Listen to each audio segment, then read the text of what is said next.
Hey y'all. What's going on, y'all? Friends. Friend. Where have you been? Hey. Welcome to this week's episode of We Have Some Notes. I am your host, Chantel Siobhan. I know. I already know. Let me explain. First and foremost, I implore everybody that is listening and or watching. Get your flu shots. Get your flu shots. Get your pneumonia shots. I mean, this is for me. This is a note to myself. Self. Get you a flu shot.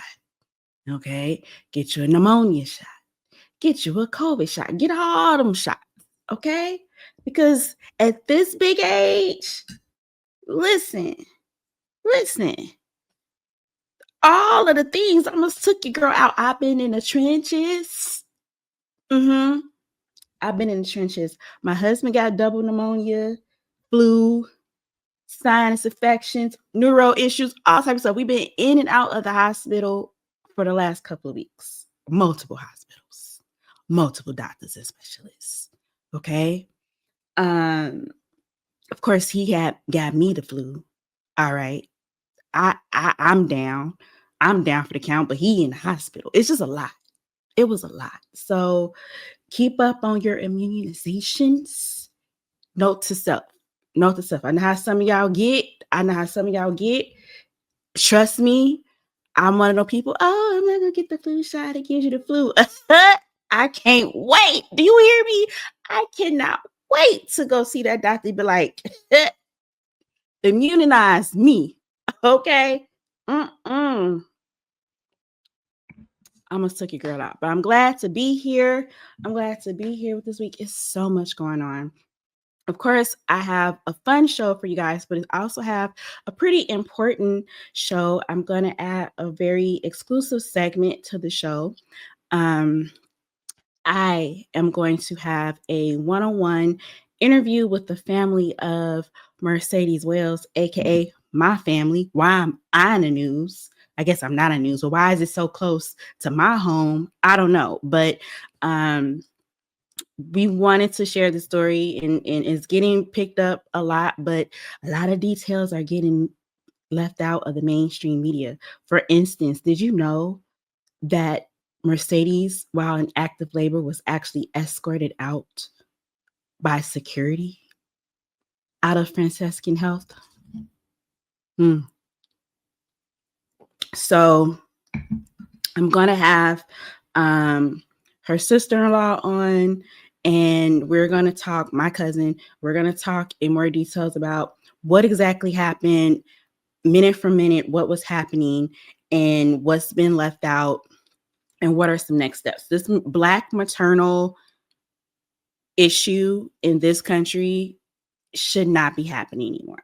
So we're going to get to that, but we're going to have some fun first. So are y'all ready for a little game? What's it mean? What does it mean when you hear this? You already know. Let us get ready to go to Somebody Said. Okay? It is my favorite part of the show. Okay? And now you guys can play along with me. Hey, Somebody Said. Okay, this is how this works. I am going to give you a quote. The quotes can be a line from a novel I read once upon a time, or a video game that I played. It could be a song that I heard. Something that's going to be connected to something that happened recently in the news, okay? And you're going to try to guess who I'm saying is saying this quote. Who is it applicable to? Are y'all ready?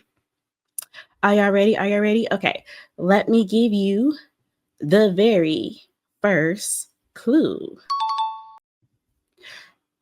somebody said, you can't sit with us.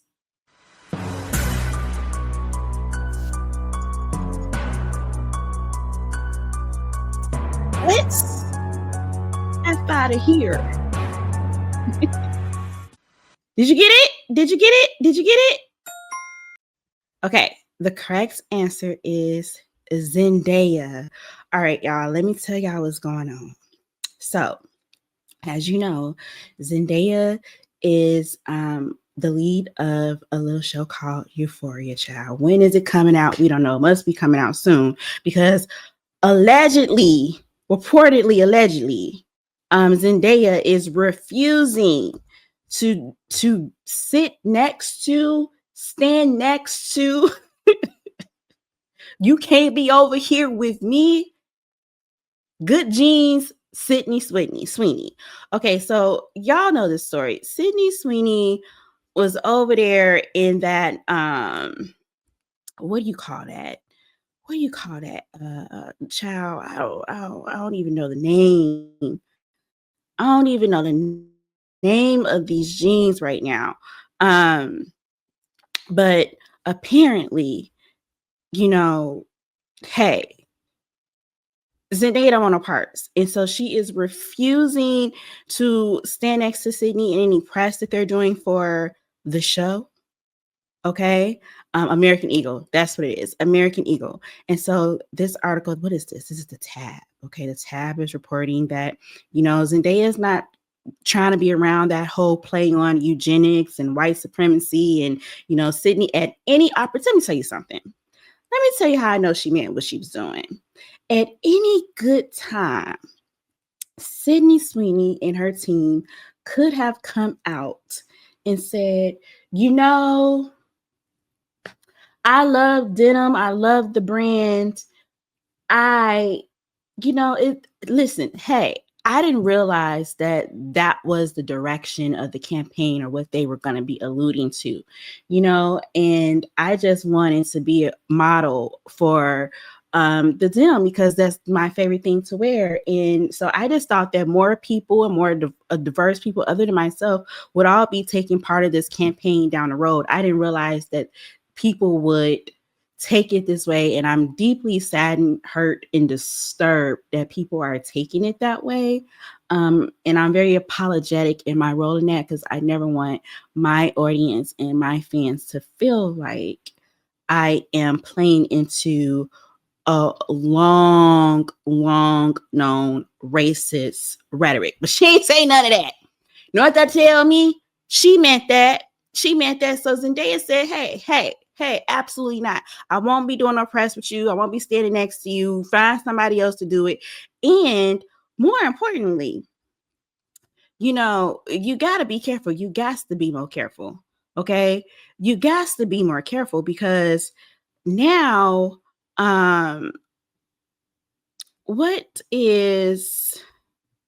listen, no, I'm over here pressing buttons, child. What button is it? No. No.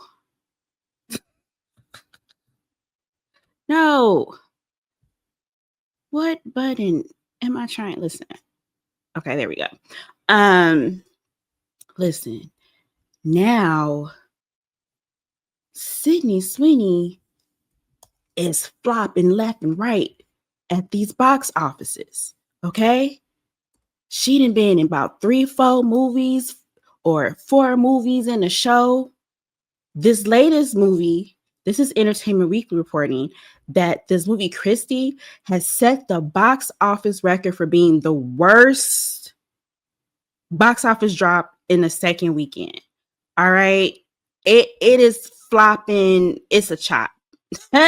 It's the chop. It says Sydney Sweeney's boxing biopic Christie set a new box office record for the worst second weekend drop, according to Box Office Mojo. The film opened to a low $1.3 million total ticket sales, but dropped a stunning 91.91.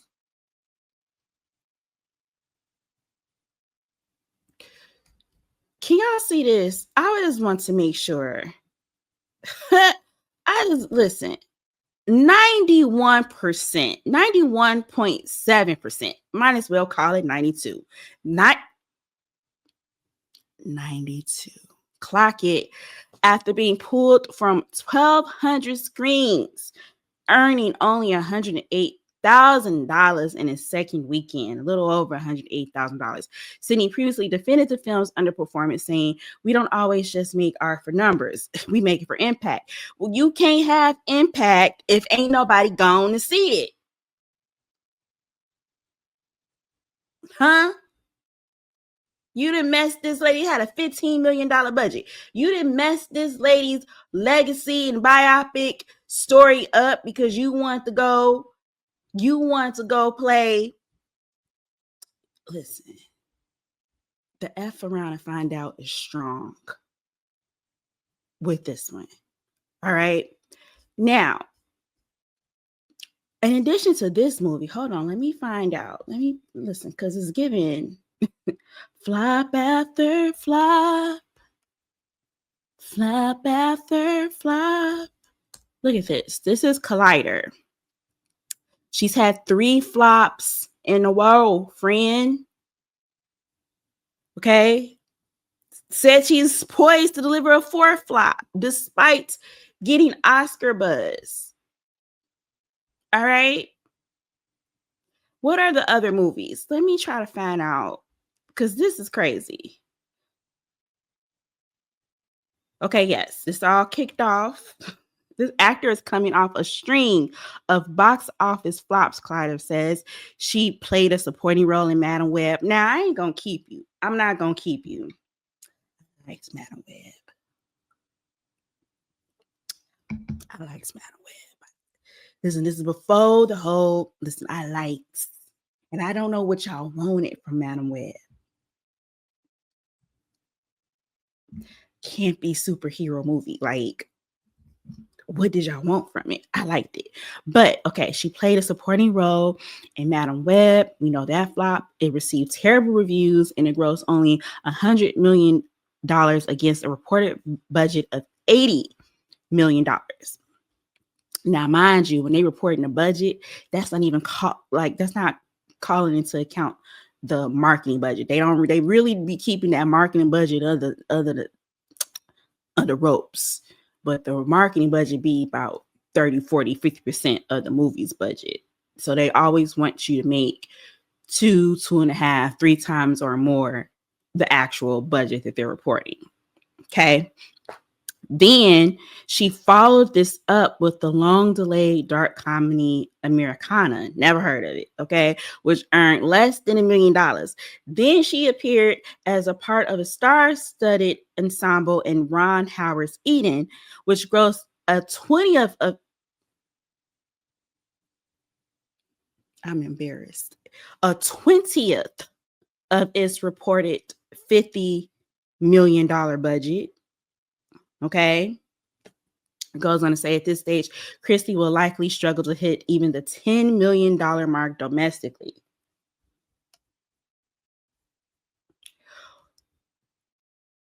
Sydney, sweetie, it's a chop. It's a chop. It's a chop. So sorry to say that for you. But hey, listen, let me find, I got all of my buttons. All of my buttons are messed up, friend. Thank you. Okay. Let's move on. Did y'all get that one right? You can't sit with us. I know that's right, Zendaya. Don't lend none of your star power to the clan. Okay, because it's giving clan activity. We don't got time. All right. If you really put me on, put your cell phone in. You in your superior genes.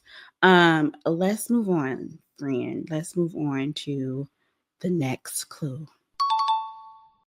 Okay. Somebody said, my milkshake brings all the folks to the yard.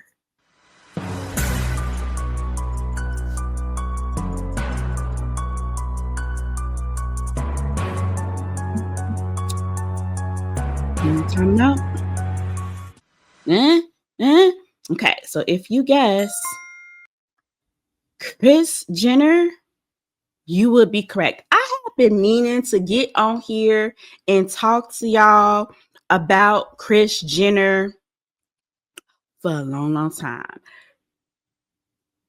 Kris Jenner look good. Kris Jenner looks good AF. Okay. She just celebrated her 70th birthday. I'm gonna pull up some clips here.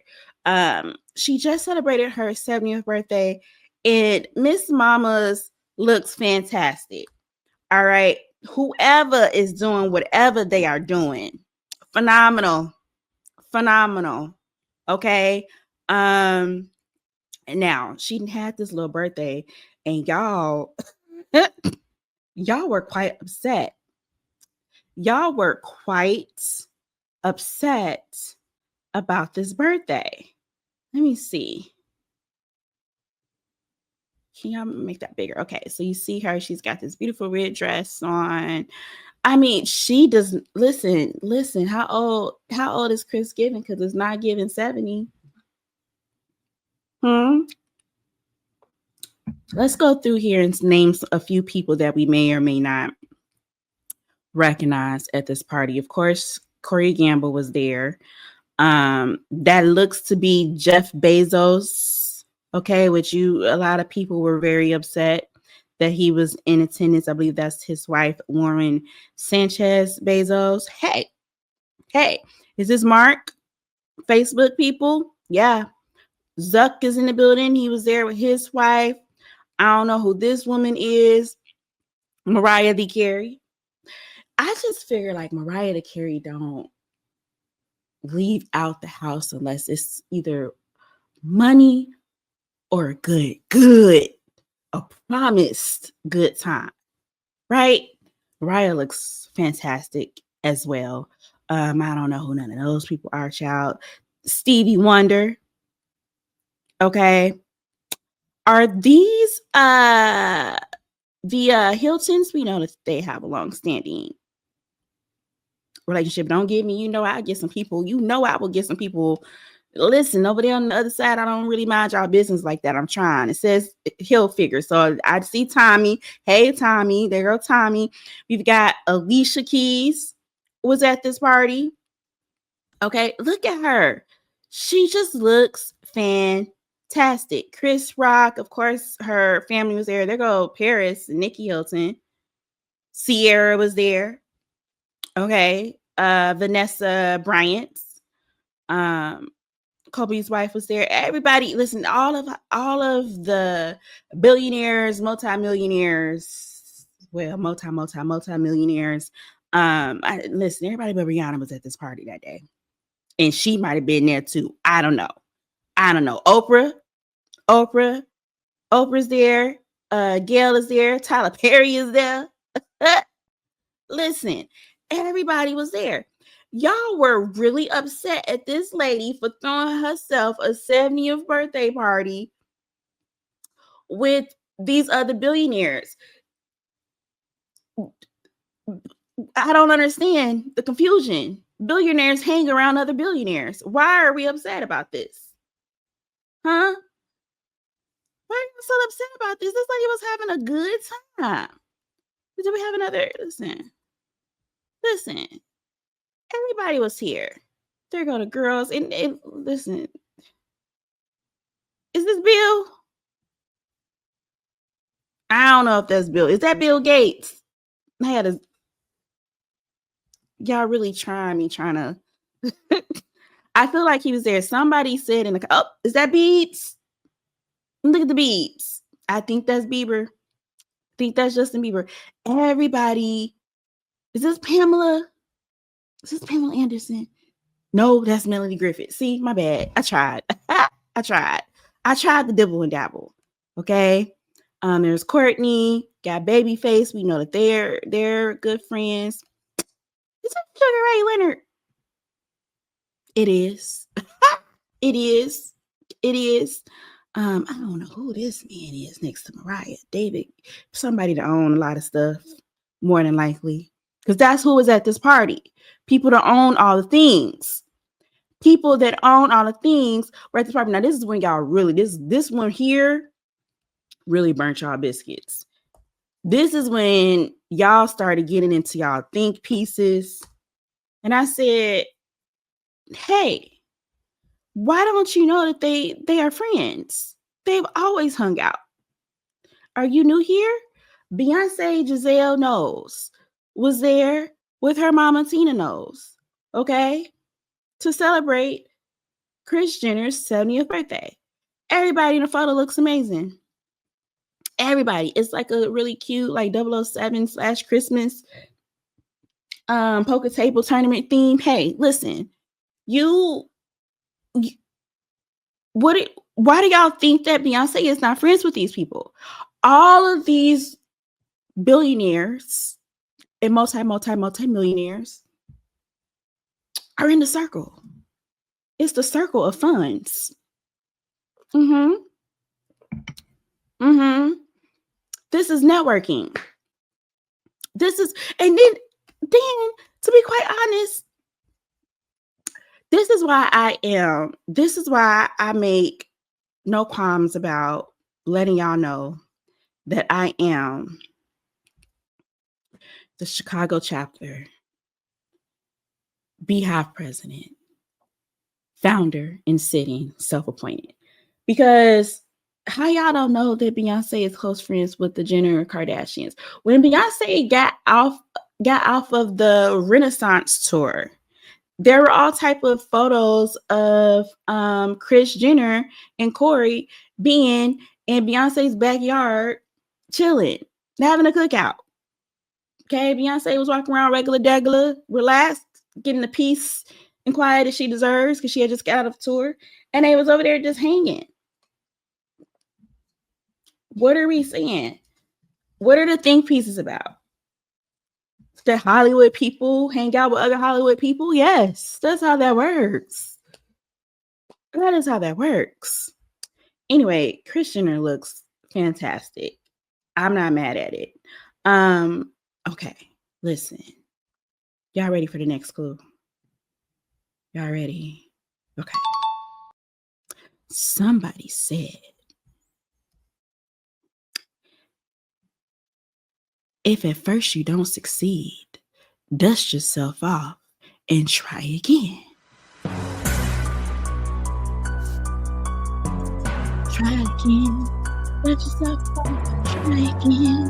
And no, it's not Aaliyah. That's your clue. Who said it? Okay.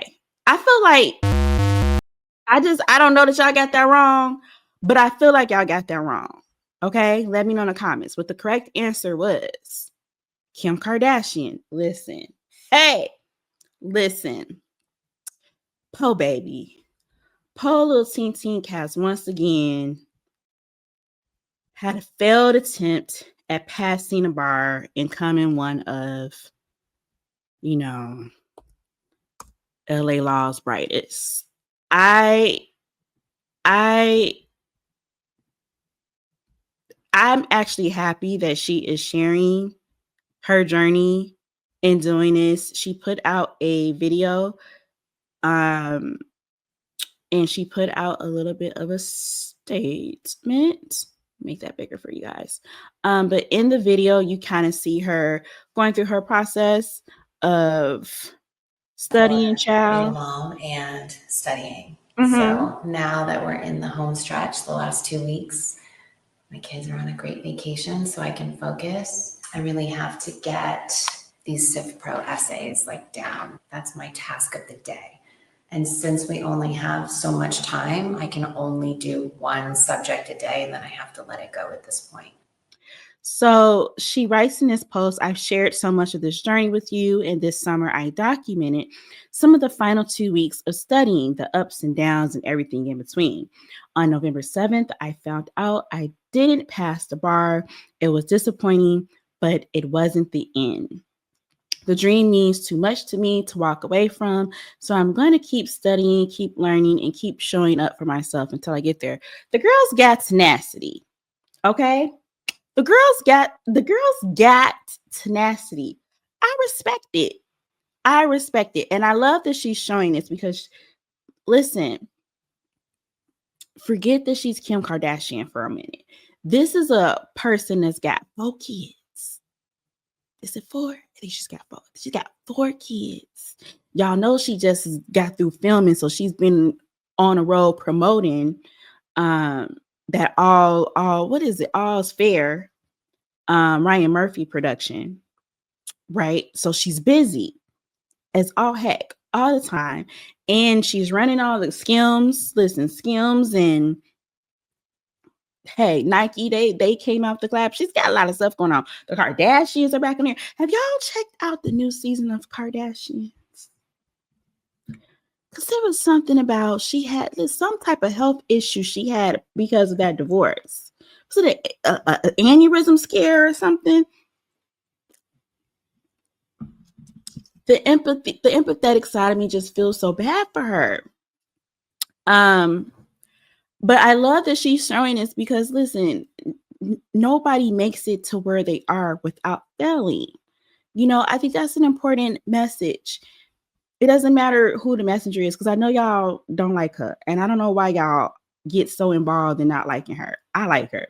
But it's such an important message to send to say, you're not going to always succeed and knock you right out of the box, but that doesn't mean you should just up and quit. And don't be afraid to fail in public.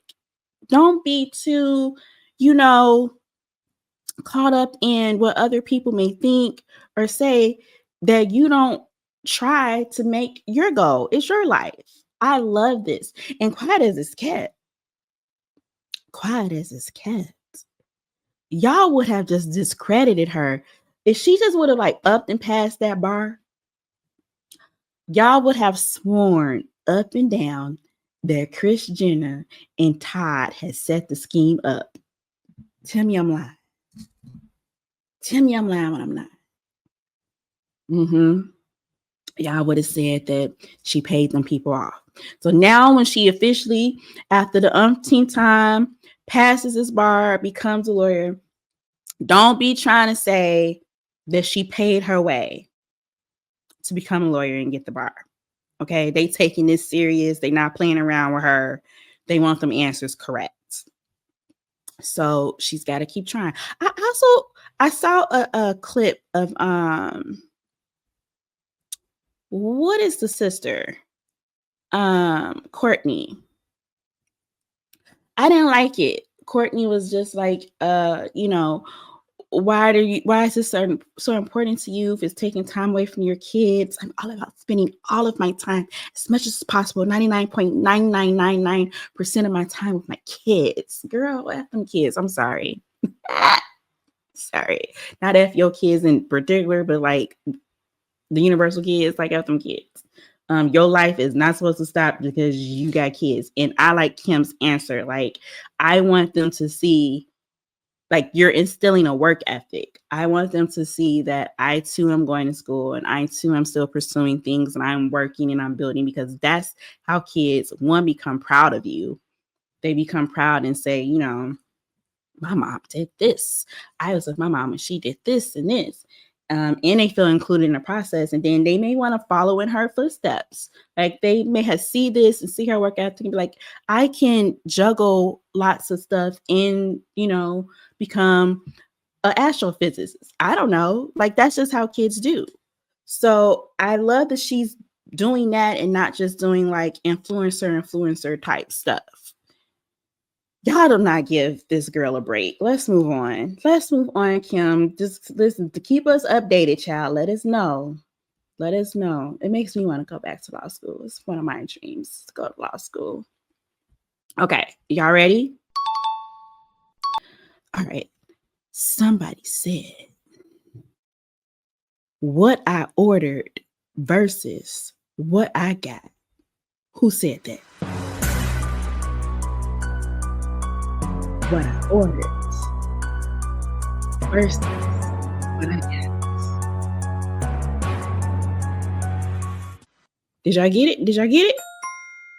The correct answer is Lotto. Okay, so Lotto was recently featured on Summer Walker's new album, Finally Over It, which, by the way, was a really great album. The whole trilogy. So we got Over It, Still Over It, and the new album is called Finally Over It. Love the whole trilogy. Summer One with that one, okay? But there's a song on there that's featuring Lotto, and she said that's not what they had sent. She sent them people. She said what she sent them people, and what them people have been over there putting on an album for us to hear. It don't sound the same to her. Okay, so let's read what she's talking about, y'all. Lotto says, and this is on the Jasmine brand. Let's make that a little bit bigger for y'all. Okay, so it says, "Oop, Lotto is not happy with the way her verse turned out on Summer Walker's album." Okay, she claims that she complained to her vocals on the song "Go Girl." Whoever mixed the track effed up her auto tune. Okay, so then she goes on to share a snippet of the song. Listen, I'm not even gonna keep you. It ain't even worth playing. Everybody else said we don't hear it. Lotto, what are you talking about? We can't hear it. I'm a 10 and a freak. That's what she's saying. I'm only spitting out Listerine.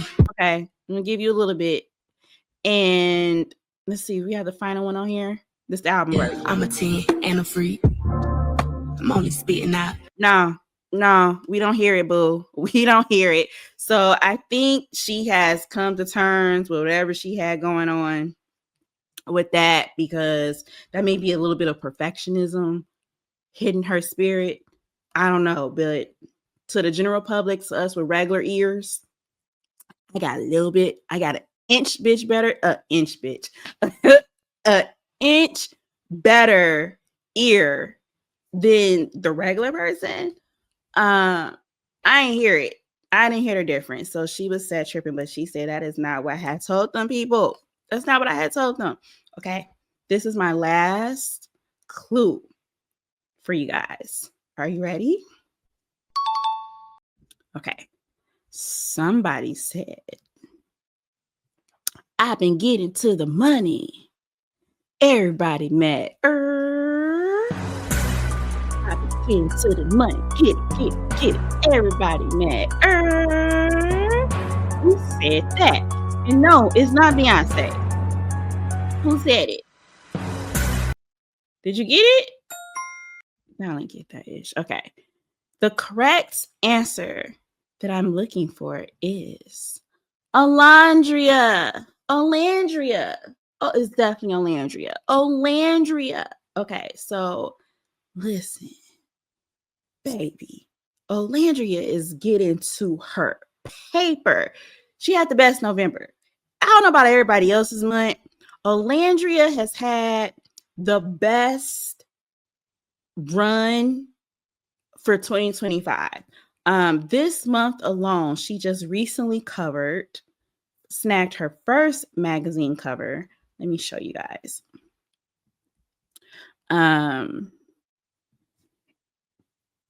For Harper's Bazaar. Look at this.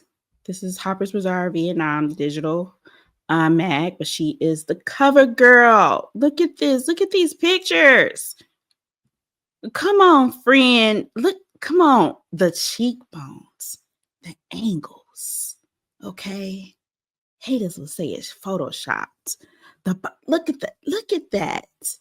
Look at that. This is art. This is art. Okay. I mean, everything's gorgeous. The photographer did an amazing job. These beautiful gowns. Beautiful gowns. We already know Landry's body is tea. But this is look at this. It's giving Bridgerton, fam. It's giving Bridgerton via Alabama. Okay. Love to see that. Gorgeous, gorgeous, gorgeous. So that marks the first spread for her in like a really high-end, prestigious magazine. We know that more is going to come. And then on top of that, she turned around. She got featured in Glamour. And she also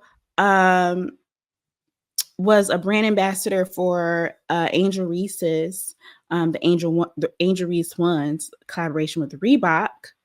Okay, them sold out.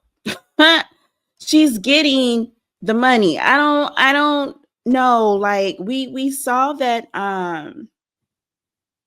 y'all's friend Huda, child. We saw y'all's friend Huda and what happened with that troll calling into her live stream. I don't know if you call in, but whatever. Got added to the live stream, called Alandria the N-word, and Huda's immediate response was to laugh.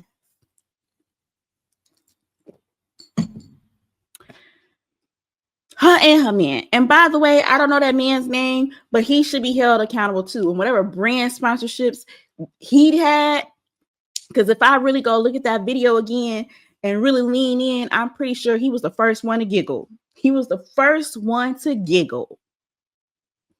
Hell. So Huda ended up losing her brand sponsorship with Huda Beauty, which that was a perfect combination. That was such a stupid move. But meanwhile, while y'all over there playing stupid games and winning stupid prizes, Melandria is getting to the bag. That was this week. Somebody said, did y'all have fun? Did y'all have fun? You did? Okay.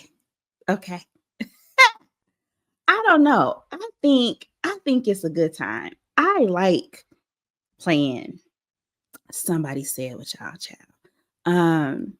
But let's move on. Let's get into the show. What is the first thing? Let me get into my notes. I have to get into the habits of not rushing. This is my ish. I just gotta take my time. I want to talk to you guys about, some shows, some movies that I have been watching. Okay, let's take my time. All right, let's get into, we have some screen notes. Okay. We've got some screen notes. Have y'all seen and have y'all heard of this little show called All Her Fault? Baby, it was some good white mess. All Her Fault is some good white people mess. This is the type of white people mess that we enjoy. All right. Let me walk y'all through this because this is crazy. First of all, it's a limited series. It is a mystery thriller. My favorite genre. Okay. It stars old girl from Succession. Whole time I call her Siobhan. I'm not gonna keep you. Whole time I call Siobhan, and I call Colin Lawrence because that's his name. How you gonna tell me that's not Lawrence from over there on Crenshaw with Issa, who worked at the Best Buy? How you gonna tell me that? Worked at the Best Buy, messed around on Issa with credenza, okay? Got condolences pregnant, and now they got a baby, and got Issa over there taking care of the baby. Now he all over here with these white people messing up these white people house. Listen, Lawrence, baby. And I'm just glad to see that he's not up in Issa's house. And I guess credenza kicked him out too. But anyway, Insecure ain't got no business being off the edge, child. Anyway, All Her Fault. It's a Peacock series. It's taken the streaming service. I think it's got like 2 billion streams or something crazy. Like, it is killing the streamers, right? Let's listen to a little bit. Keeps really not big for me. You, Colin, and Leah are all lying to me. You're hiding something from me, and I don't know what that is. What are you gonna do? I will do whatever it takes. I think even good people can do bad things if they're pushed.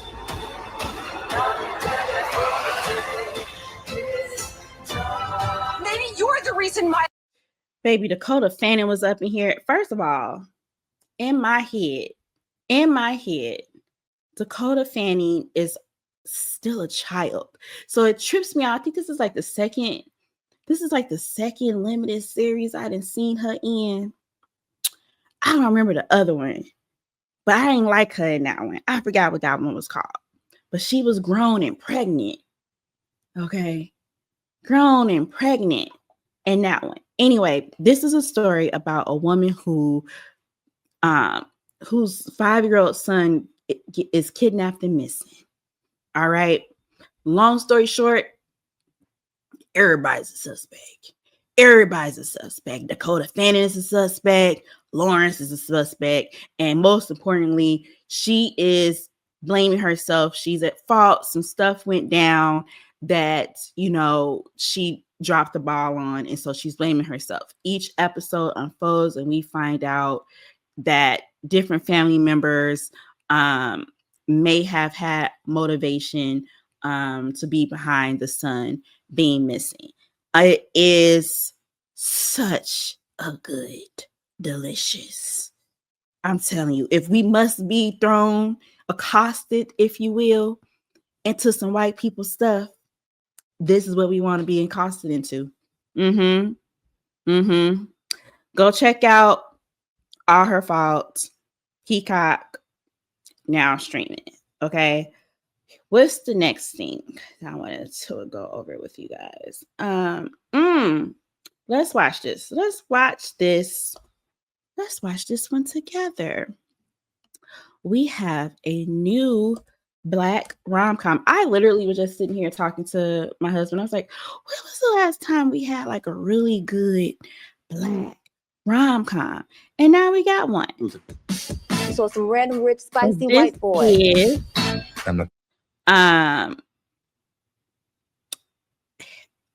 Halle Bailey. It takes me a time. Halle Bailey is another name. Listen, this is just me. Halle Bailey is another name that doesn't roll off the tongue because I want to say Halle Berry, or I want to combine her name with Hailey Bieber. So I want to do something like Halle Bailey. It's just, I had to sit there and think about it. But Halle Bailey is in this movie with Bridgerton season 1's Reggae John Page. I think I said his name right, child. Reggae John Page. Okay, so this is You, Me in Tuscany. This is a rom-com. It's produced by Will Packer. Will Packer did Girls Trip. He done a bunch of stuff. And listen, this looks good. Let's watch this together. And you think that that's a sign to fly to Italy tonight? It's not about. So let me get this straight. You mean some random rich white boy? He's Italian. Salute. So some random rich spicy white boy. And you think that that's a sign to fly to Italy tonight? It's not about him. He doesn't even live there anymore. But he told me about his big old villa just sitting there. Empty. Don't come calling me from no Tuscan jail.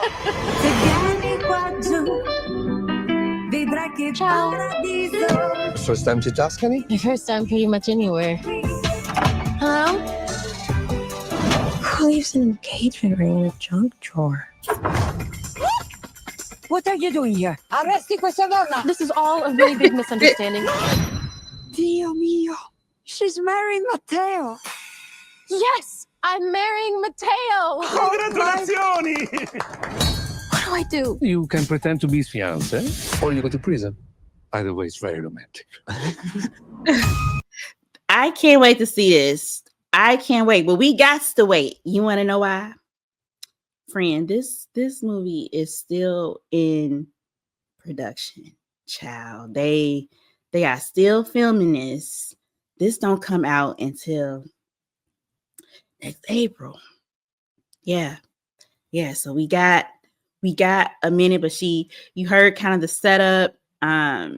She's out there in Tuscany being adventurous, and she goes into I think she thinks she has the invitation to stay at this place from Mateo while Mateo's not there. And lo and behold and lo, the family don't know nothing about this little black girl been in their house. So they are about to call the police on her. She's about to be in Tuscan prison, which never mind. So she's holding the engagement ring, and so they assume that she is Mateo's fiance. So she just is pretending to be this man's fiance that's not there, bonding with the family. And then comes fine old Reggae John Page, shirtless, tall, nice looking. And so now they are in a little situation. They're in a little situation because she's got to keep up. I don't know why she just didn't go home, child. I guess we'll find out. But that is You, Me, and Tuscany. Also, as a note, I have some notes. You, Me, and Tuscany. You, Me, and Tuscany. It don't flow off the tongue. It don't flow off. Black people like stuff to be.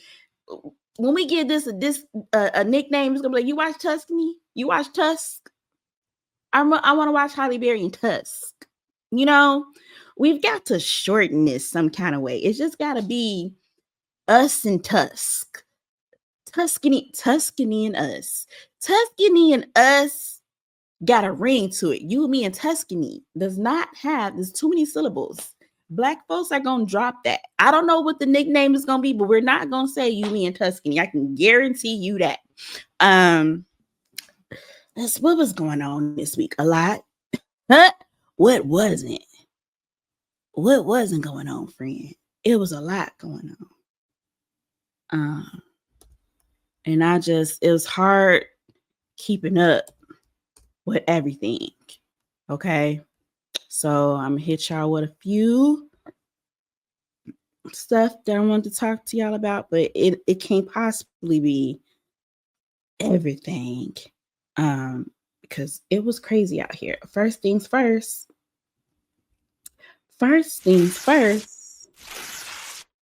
Megan Thee Stallion. Did y'all see that she's back in court? Yeah. Megan Thee Stallion is back in court, child, to testify against blogger Milagro Grams in a federal defamation trial.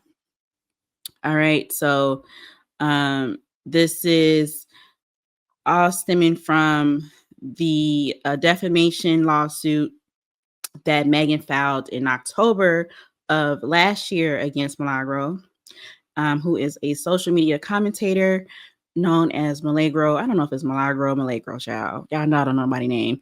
Milagro Grams. Okay, so they say that basically, long story short, Milagro, according to Megan, was bullying her, spreading lies, says that the defendant is a longtime mouthpiece of Daystar Peterson, which, by the way, why is Tory Lanez named Daystar? Make sure y'all can see this. Let's make it bigger so you can read along with me. Okay. They say that the defendant is a longtime mouthpiece of Tory Lanez, who is a convicted felon who shot Miss Pete in 2020 and has been working with him ever since to falsely brand Miss Pete as an incompetent liar and alcoholic. They've said that a part of their vendetta against Megan Thee Stallion was to spread vicious and hateful rumors about her to the defendant's over 100,000 social media followers, causing her extreme emotional distress.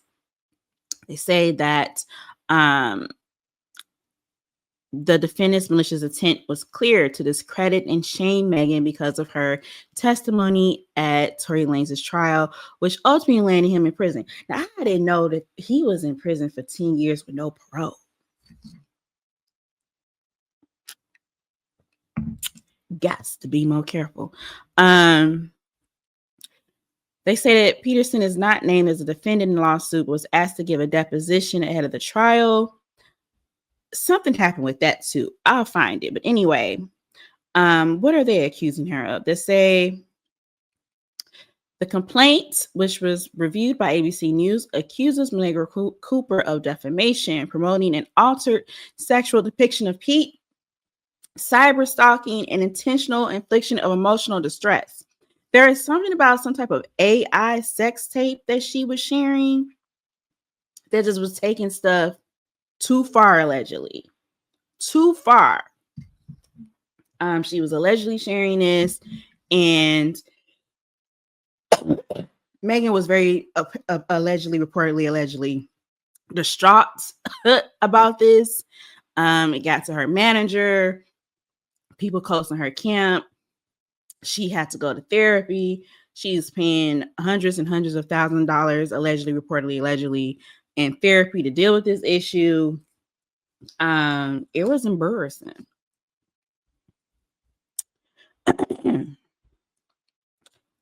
However, Milagro's attorneys argued that the multiple allegations of defamation are an overreach.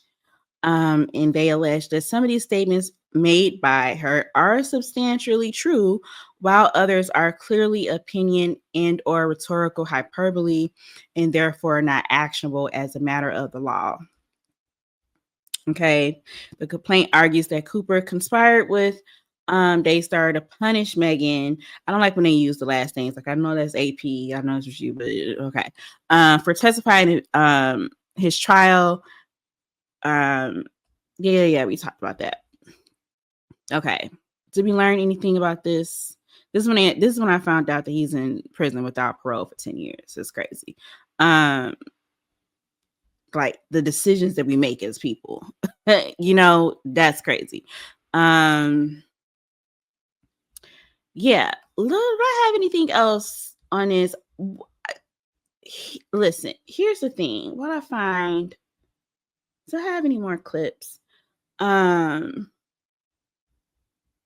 know that Megan is fed up because she's just trying to be loved up on her boo thing. Who wants to be dealing with this? Oh, this is a look. This is her leaving court. Hi, Mom. Days ago. If it wasn't for you, we got ad. But yeah, she just wants to be just wants to be laid up with her man. It's cold outside. She's trying to cuddle. Ain't nobody got time for this.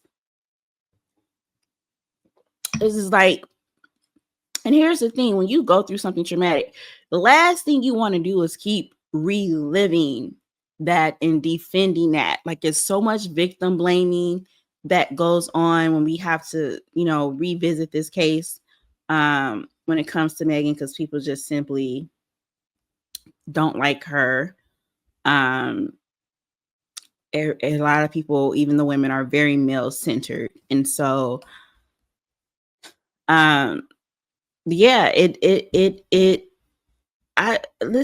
know that she wants to be somewhere else, but I'm not gonna pay too much more attention to this trial. I'm gonna tell you why.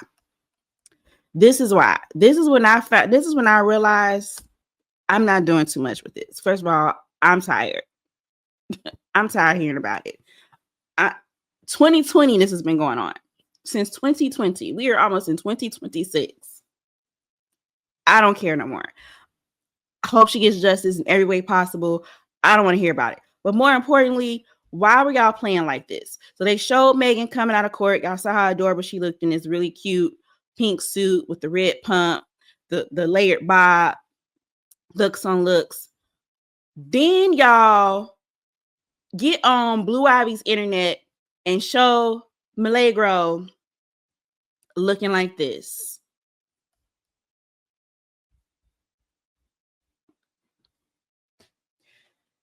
Miss Mims has on, I think listen, first of all, her feet are cockeyed. I ain't never seen nobody feet be cockeyed, pigeon-toed and cockeyed at the same time. Why was she standing like this? It just makes me feel that reportedly, allegedly, everything they say she did it. Because why are you coming outside looking like this? That's number one. Number two, who took this picture? Who took this picture and then posted it on Blue Ivy's internet? Y'all play all day. Y'all play too much. Where are the shoes from? Dr. May said I'm a shit-eating hoe, but these from fashion. Number three, to the person who asked her where the shoes from, because it's like some slide-in zebra print murals with like a 4-inch heel that she's cockeyed in, to whoever, sir.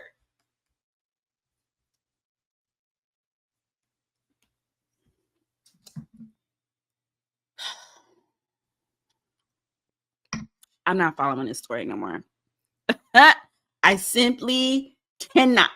Okay. I don't got nothing for you in regards to this story. All right. Moving on, child. Moving on. What Phaedra say? Get away from me with this, Apollo. Get away from me with this, Apollo.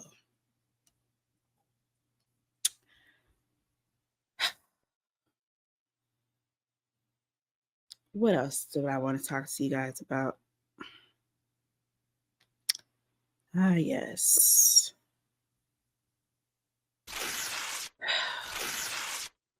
Prison days at Bravo High.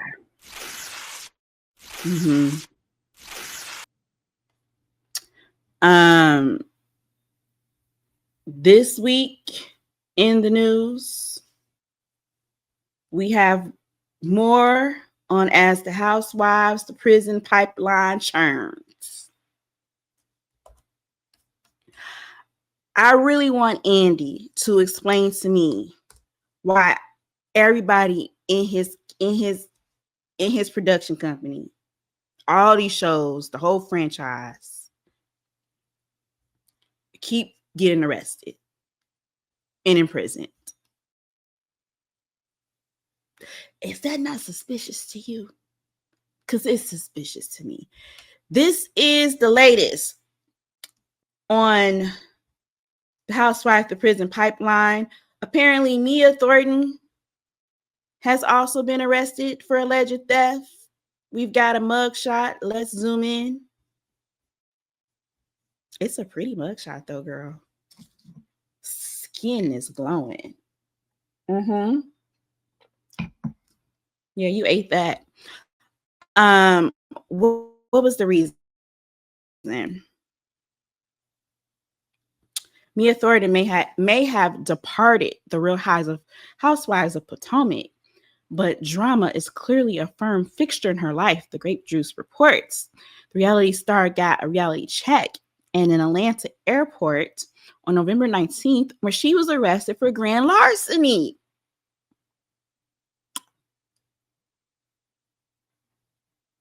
What? According to TMZ, Thornton was detained at Hartsfield-Jackson Atlanta International Airport and then booked at the Fulton County Jail. She's accused of stealing furniture from a condo to the tune of over $11,000. What? Per the report, Thornton allegedly moved out of the furnished home in October and took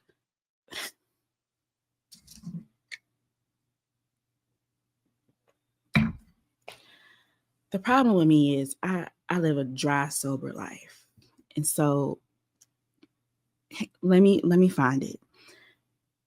You done took these people's furniture out the furnished house that you didn't provide the furnishings for? Allegedly, reportedly, allegedly. Per the report, Mia Thornton allegedly moved out of the furnished home in October and took the furniture and a TV with her. The homeowner filed a police report accusing her of vacating the property in the middle of the night. Police body cam footage captured the moment she arrived at the police station. Again, gorgeous. Gorgeous. This news comes on the heels of current Real Housewives of Potomac star Wendy Asafu being arrested and charged with multiple counts of fraud. And do. Ooh.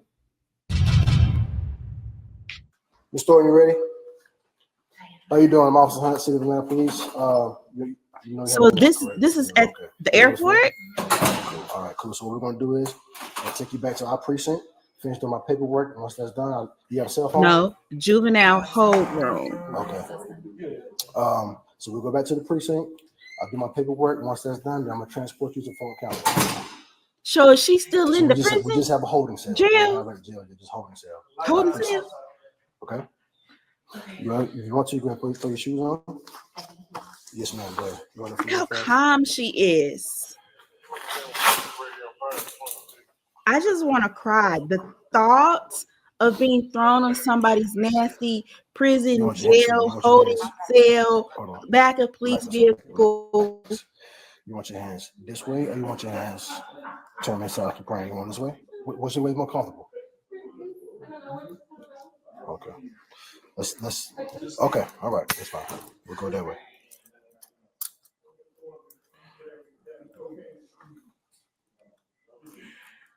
Yo, this is crazy.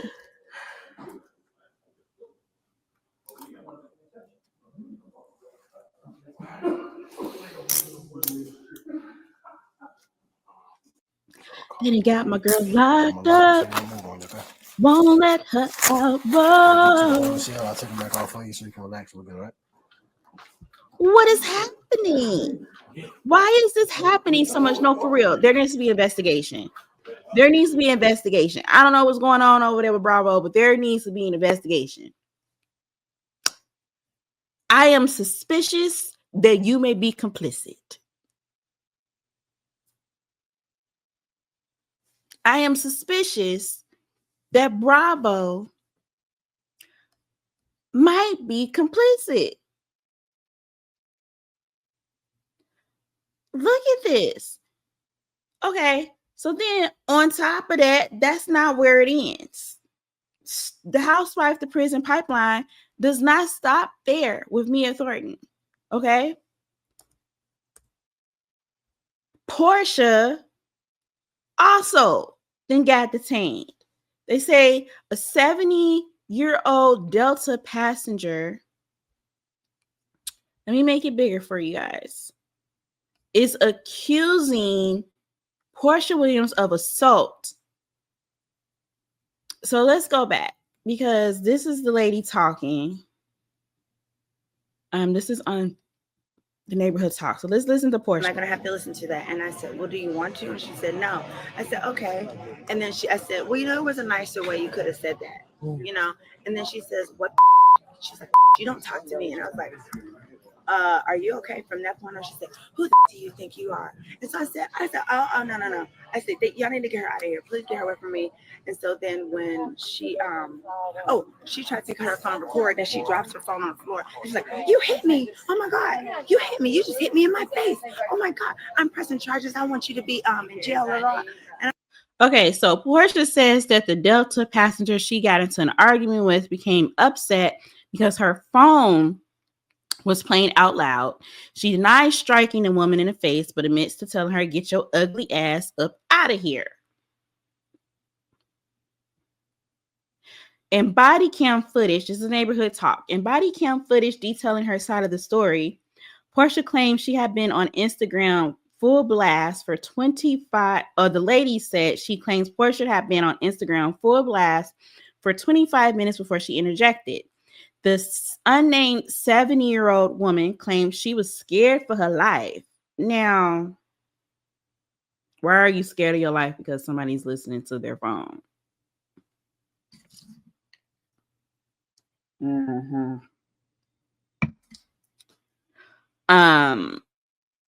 She was scared for her life due to Porsha allegedly sticking her finger so close to her face, and she believed she was going to be assaulted. Why y'all act like I ain't never got slapped around before? Why are y'all always scared for your life? Don't nobody need to be more afraid for their life than colored people around white women. Huh? What do you mean? What are you saying to me? Already I'm on Porsha's side. This done went down a wrong road for me. She says this all went down as the plane was taking off, which is why flight attendants couldn't come help her from her beating.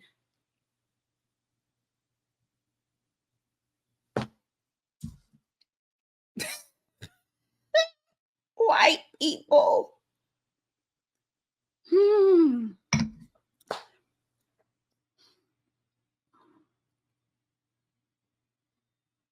It's the colorful word choices for me. She claims that Porsha grabbed her phone from her lap, that Porsha allegedly smacked her hand, causing her phone to tumble down the aisle. The woman also claimed a flight attendant admitted to witnessing it. I'm afraid she's going to have me killed, the woman said during her statement to the police. Following the incident, Porsha spoke with the same officer and denied having any physical contact with the woman. She claims the woman became irate with her and had to move seats after becoming aggressive. It'll be interesting watching this play out. No, it's not interesting.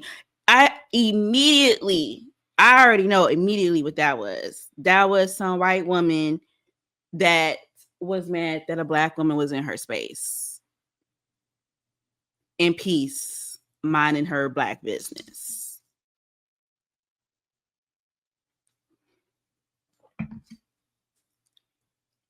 That's what that was. I don't know about the rest of the Housewives to prison pipeline, but listen, I'm Team Underground Railroad with this one. Okay, so allegedly this is video, not allegedly, but this is some video of the lady goes like that and throws my phone. Is my information going to be given to the woman who assaulted me? No, ma'am. Because I'm afraid for my life. The plane was in the air? Yeah. Okay. Was taking off. Just That's why off. the flight attendants couldn't come help me from her beating. Hey. How are you doing, ma'am? I'm not very good, sir, and you? Good. I'm Officer Brumant. I work with the Atlanta Police Department. Great. So I heard about the incident that happened, but I haven't heard your side of the story. Why didn't we hear my side of the story first, sir? Well, I had another officer Oh, okay. Well, spoke to you, but I just want to hear it and do you personally. think it's proper to retell you the whole story where everybody's sitting around here, they can all hear it? No, ma'am. If you want to be private, I think we should be private, Okay. sir. This is an assault okay. matter. You want to come over? Yes. Girl. What do you want to? Yes, ma'am. Where do you want to stand? And as soon as I go like this, she takes her hand and goes like that and throws my phone. Is my information going to be given to the woman who assaulted me? No, ma'am. Because I'm afraid for my life. The plane was in. Is there no office? Is there nothing legitimate here? No, there's no office. here. Yeah. Okay, fine. What do you want to know? The whole story? What's your phone number? Listen, that woman is entitled. That woman is racist. First of all, where did the incident happen? I was sitting in my seat. Where? In Delta Airlines, seat number 3A, or B, I believe. This happened in Las Vegas? Yes, sir. While the plane was still boarding? No. The plane was in the air? Yeah. Okay. Was taking off. Just That's taking why off. the flight attendants couldn't come help me from her beating, because they had to be buckled in. Okay, so what happened? Before I say anything, I want to know, is my information going to be given to the woman? Ladies and When so she came on board, Atlanta, Georgia is in the east. she said, I'm in that seat. I said, no problem. I jumped up, got far away from her so she had plenty of room. Far She had away. to put stuff in the upstairs thing. I understand that. Took plenty of time.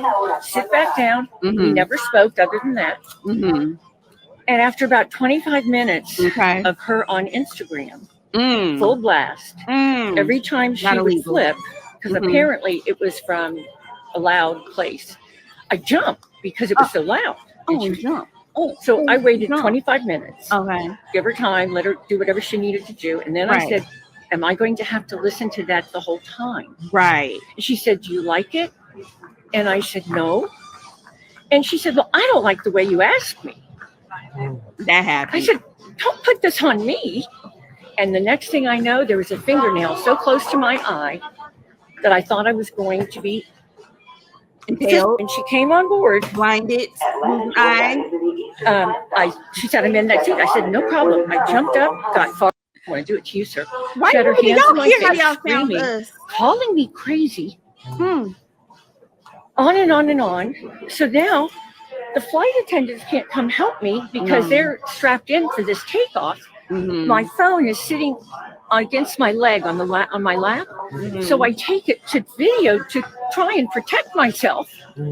And as soon as I go like this, she takes her hand and goes like that and throws my phone. And everybody sees the phone go down the end of the whole airplane. Oh no! And the flight attendant told me he saw her knock it out of my hand. And that's assault. And I'm 70 years old. So she actually knocked the phone off your hand? You're damn right she did. Okay. I didn't drop it. All right. All right. Here's what I'm afraid of. I'm afraid she's going to have me killed. Oh, now you're afraid you're going to have get. I certainly can. I have it written down in my phone. Can you just jot it down on this bit of paper? I want to do it to you, sir. She had her hands in my face. Instagram was on, and she told me, am I going to have... No.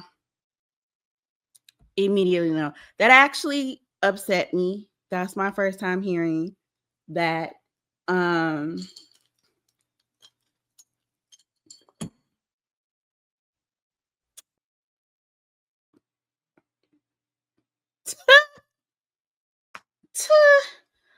Okay.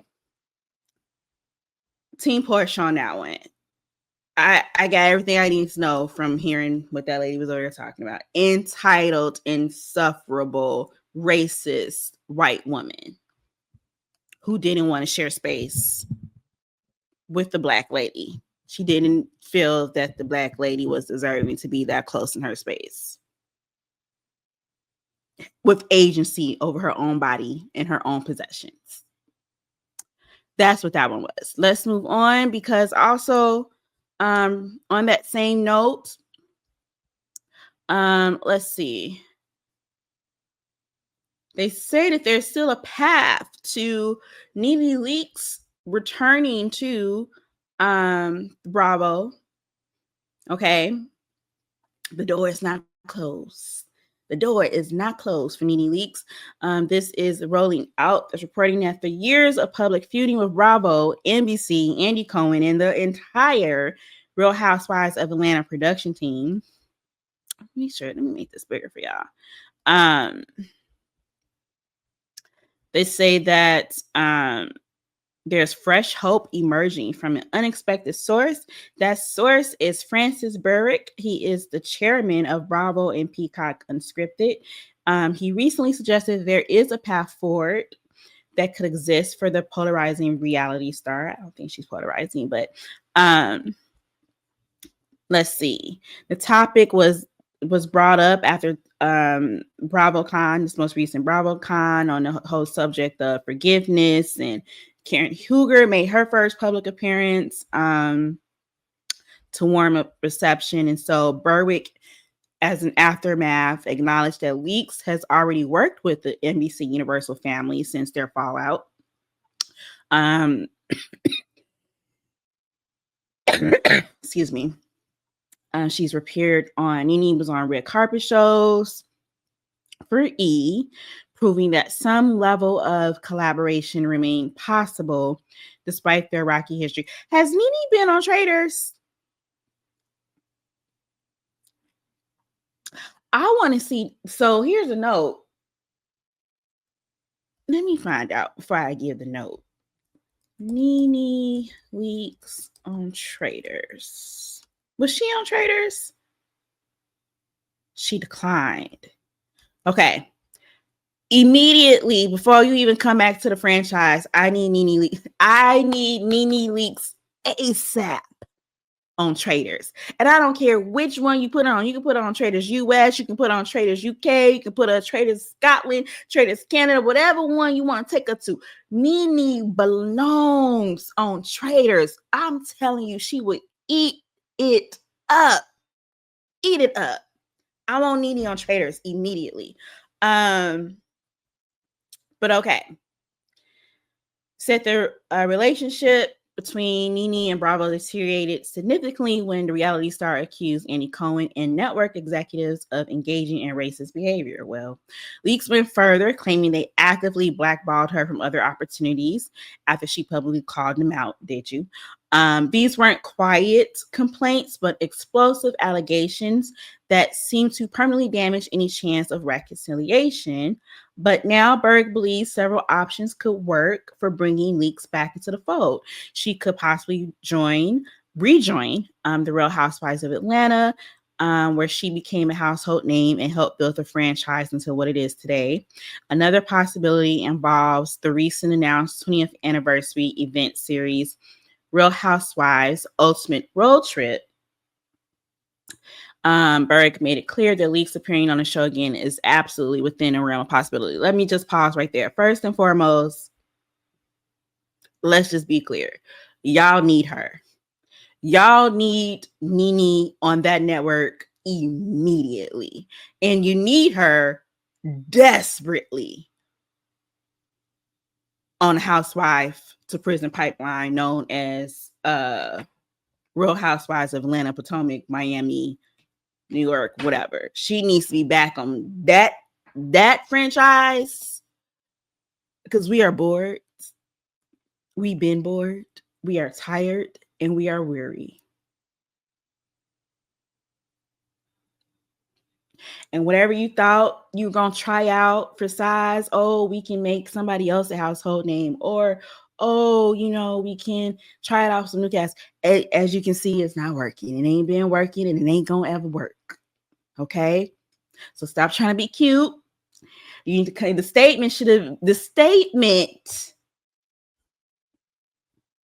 the statement from that man needed to be something like, upon further review, we realize what a complete asset NeNe Leakes is to the Bravo family.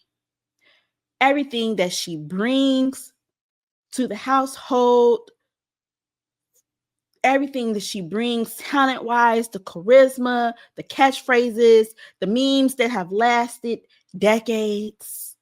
She's the gift that keeps on giving.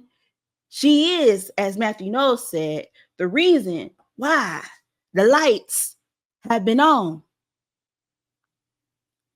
Lights off, lights on.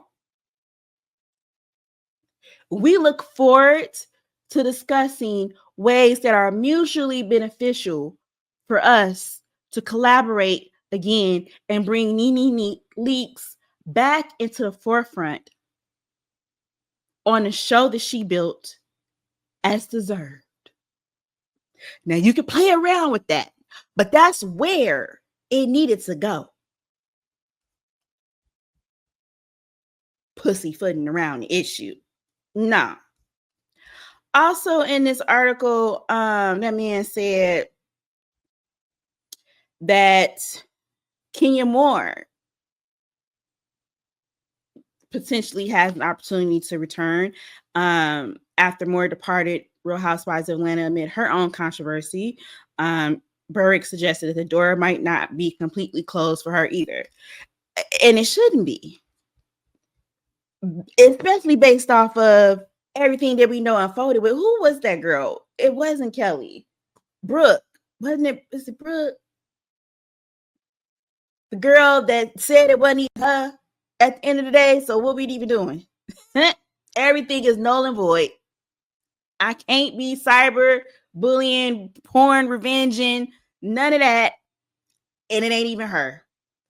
Immediately send me my check and my shooting schedule. That show, that franchise needs NeNe Leakes is the foundation. It needs Kenya Moore. I'm gonna put Porsha in the parking lot. Let me find it. I would like to see what's the lady that Claudia. I want Claudia on there. I want Eva Marcel back on there. Let's see. That's Eva, Claudia, NeNe, Kenya. How many housewives can we get? Is it 5? Candy. I thought I wanted Phaedra on there, but she gave us absolutely nothing. So just give us Candy back. The way y'all dropped the ball on not having Candy on there, the season that she was doing that play with Denzel and all of Black Hollywood came out.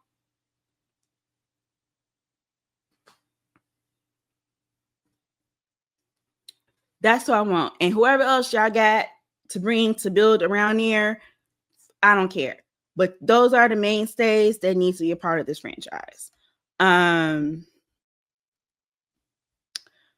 right. That's it for As the Housewives to Prisoner Pipeline, Churn's Child. I actually don't even have the strength to deal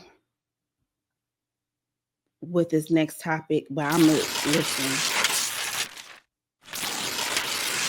Nicki Minaj. Mika, Tanya, Mirage.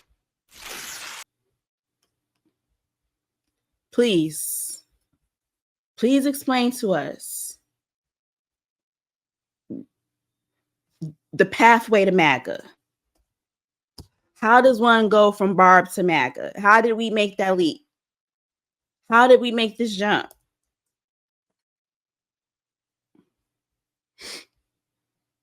Okay. Nicki Minaj has inserted herself in this administration's BS.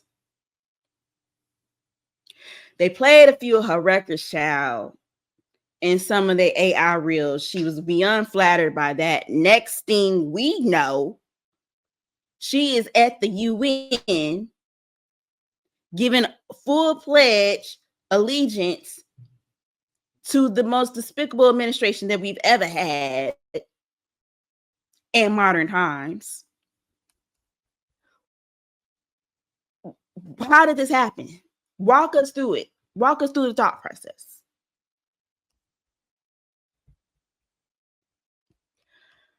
Okay. I'm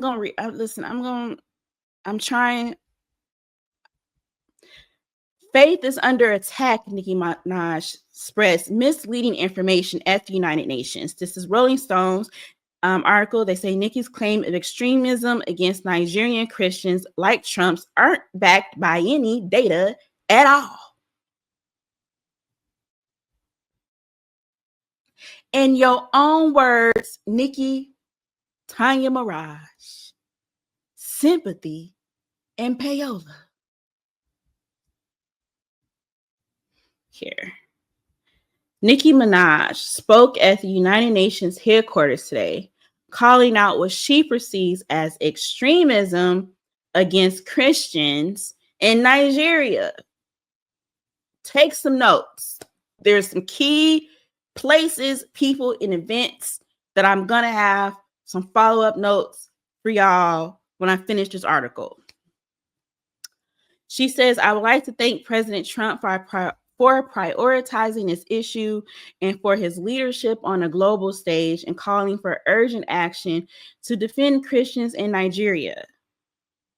She said, also asserting in her 4-minute speech that today faith is under attack in way too many places in Nigeria. So she gave a 4-minute speech. Christians are being targeted, driven from their homes, and killed. Nicki Minaj claims churches have been burned, families have been torn apart, and entire communities live in fear constantly because of how they pray. Listen. Tell me how that's not any different than what's happening here. Insert here, United States. We got domestic terrorism at home. persecution based on your beliefs at home. ICE in my city throwing people in concentration camps at home.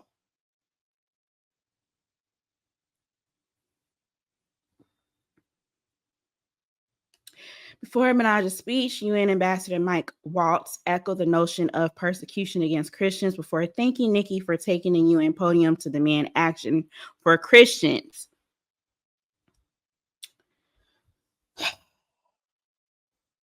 See how all my curls can fill out? Because they too are flatlined at the booth. Minaj's speech prefaced a panel discussion entitled Combating Religious Violence and Killing of Christians in Nigeria. The speech comes weeks after she made an X post lauding the Trump Truth Social post that claimed that Christianity was under an existential threat in Nigeria. Elsewhere in November, she shared a pro-MAGA clip posted by the White House's X account, which was soundtracked by her Bees in the Trap hit, child. Because decorum is gone. As well as a xenophobic, transphobic video highlighting Trump's accomplishments since beginning his second term, which resulted in her losing over 100,000 followers.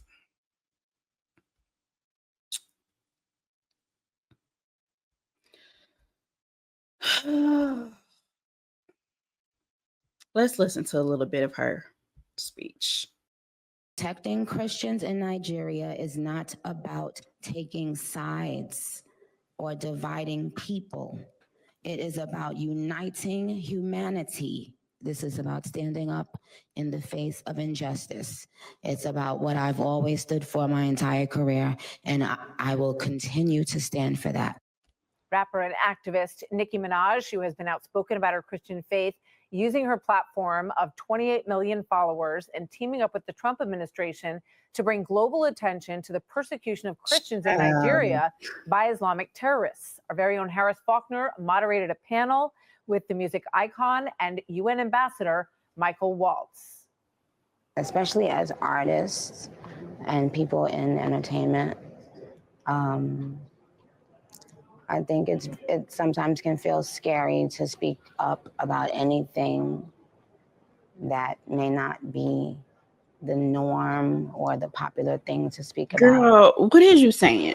What are you talking about? Getting a lot of attention. Long story short, Onika Tanya Mirage, and honestly, I'm not really even talking to you. You have young, impressionable, and y'all shouldn't even be that daggone young no more. Barbz should be all of the tender age of 24 years old. Okay? My question to you, because I know that you're not dumb, and I know that you have good sense. Nicki Minaj, is this not you? 2 months ago? Less than 2 months ago? Is this not you crashing out against Cardi B, who was about 9.5 months pregnant at the time? Is this not you? Is this not you saying, and I quote, "Culture, you a roach and a monkey like your sister"? Culture, a vulture, and her mama a crow. Is this not you? Where was the Christian like behavior in this? Drop the book. Drop the book, drop the passage.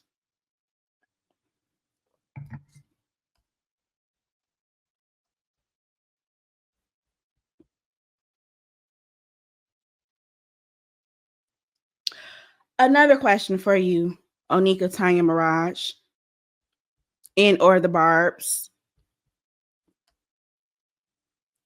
Why is it that whenever sexual predators are around, you are never too far behind.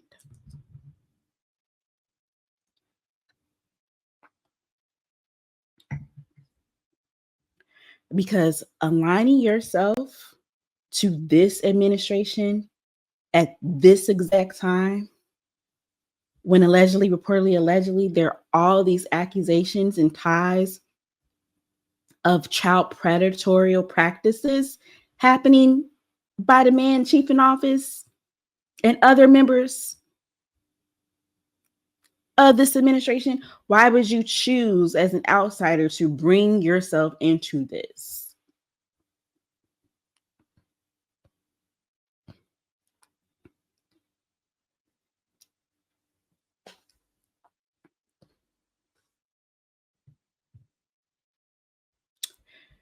Another note, correct me if I'm wrong, but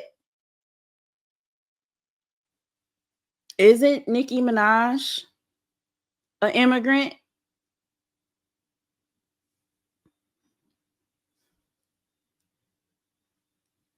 Born in Trinidad. Family is from Trinidad. New York via Trinidad. So you are an immigrant speaking on behalf of a country that you immigrated to.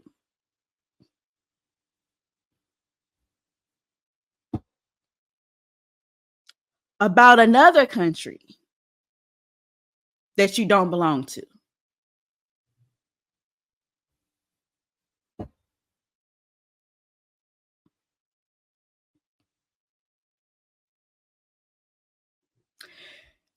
Also, Onika, Tanya Mirage, Barbz,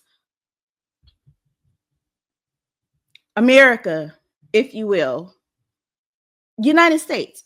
What part of the Bible has led y'all to believe that God is inept in fighting his own battles?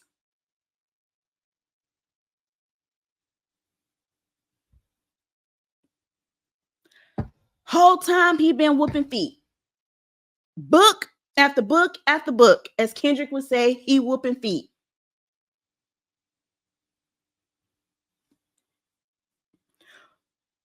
Who told y'all to be starting all these wars on his behalf, in his name?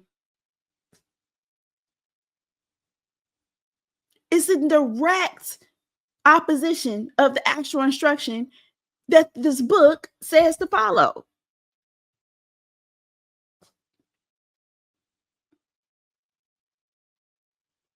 Separation of church and state. Anyone ever heard of it? Anyone ever heard of it? We going to war over somebody's religious beliefs in another person's country? That's our business. How?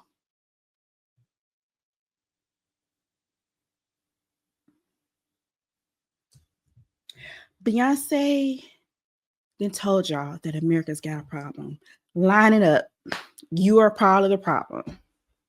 You are part of the problem. You got to think about the music that you like and then sit there and be like, do I like this music so much that I will just pretend that I have lost all the good God-given common sense that has been bestowed upon me?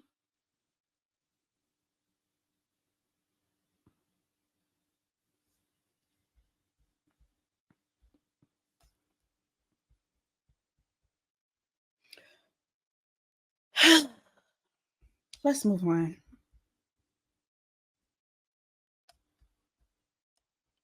Let's move on. Because enough is enough.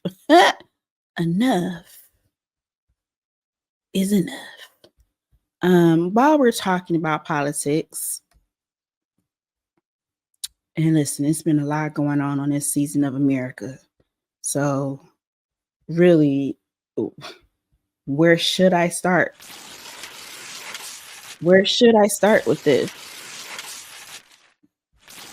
Okay. Folks have been busy this week on this season of America 2025. All right. I made a little song, though.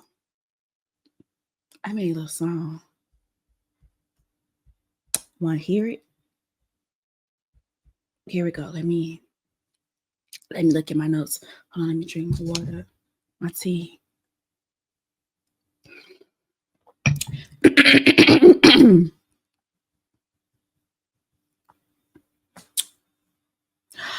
On the 7th day of Christmas, the United States gave to me pedophiling, Republican treason and collusion. Planes keep on crashing. Longest shutdown happened. 8 Democrats trading. Epstein emails released. Marjorie was put on red. Trump said off with y'all heads. And Bubba is always somewhere getting blown. Where's my applause button? No, that deserved that. Thank you. Thank you. Listen. A lot has happened. I'm not going through all that list, but let's talk about the funniest. I just feel like we need to stay here with it for a little bit longer. I know it's a lot. It's a lot going on, but this moment right here deserves to cook. Bubba. Who is Bubba? And why allegedly was Trump blowing him?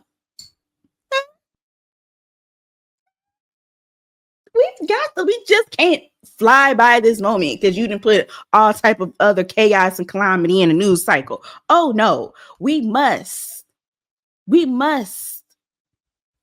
marinate on this. This is Blavity reporting. Trump blowing Bubba message referencing the Epstein emails released.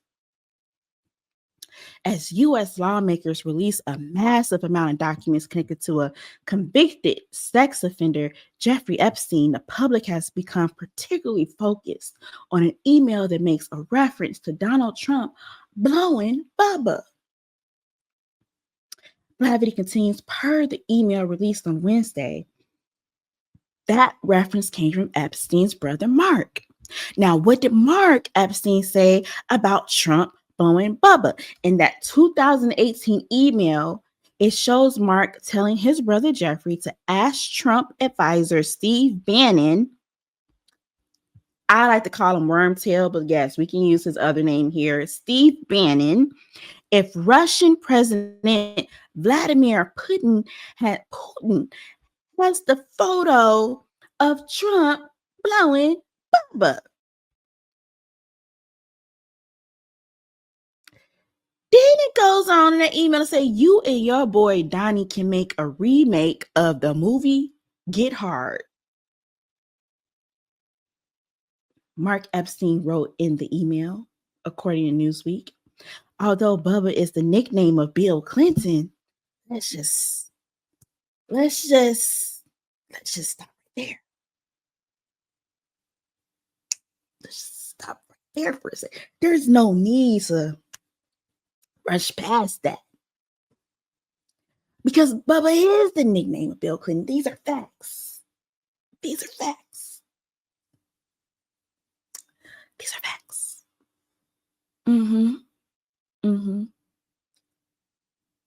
What was the movie Get Hard about?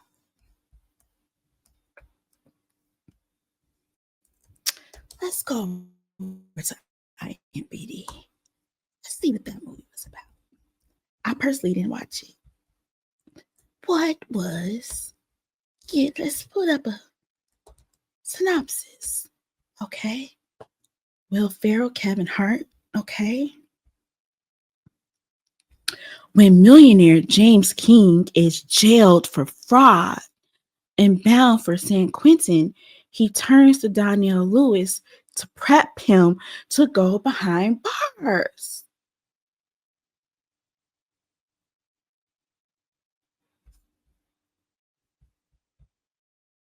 You and your boy Donnie can make a remake of the movie Get Hard.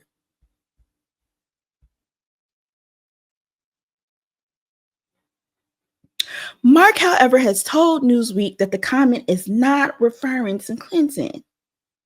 However, Newsweek reported that Mark didn't provide any additional explanation about the reference because in this time that this is dropped, y'all have been on the TikTok and on the Instagram and everywhere the social media has been social, saying that Bill Clinton is Bubba, and or there was a horse that belongs to Madame Maxwell named Bubba. Now, we can't be sure, allegedly, reported allegedly, but what we can be sure of is that Mark is making accusations that Trump was blowing somebody or something named Bubba. And that don't sound too copacetic.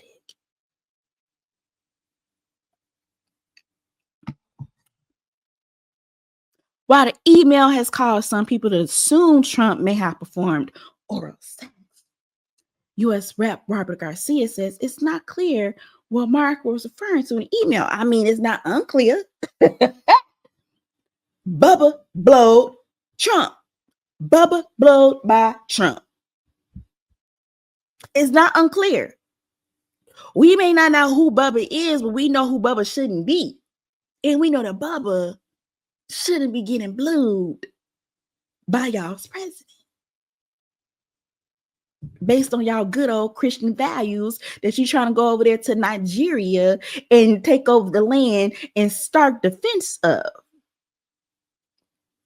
Bloodshed, massacre, what not have you. You shouldn't be over here getting blued by Bubba.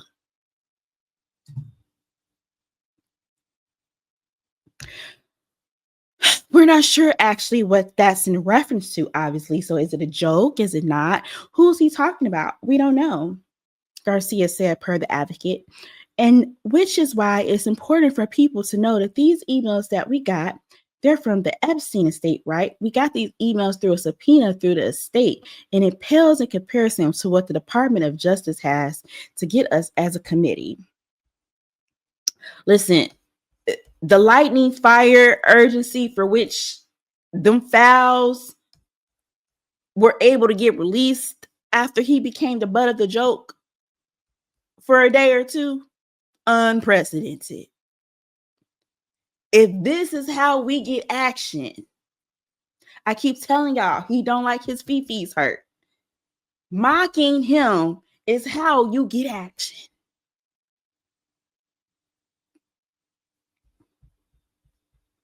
Therefore, it is Christmas. What you can do is go ahead, head over there to Etsy. Correct. The same place that the witches of Eastwick was over there uniting in. And you can go ahead over there on Etsy channel and get some merchandise to wear to Thanksgiving. For some of y'all, you know, this is inappropriate in my household because it's not applicable to us.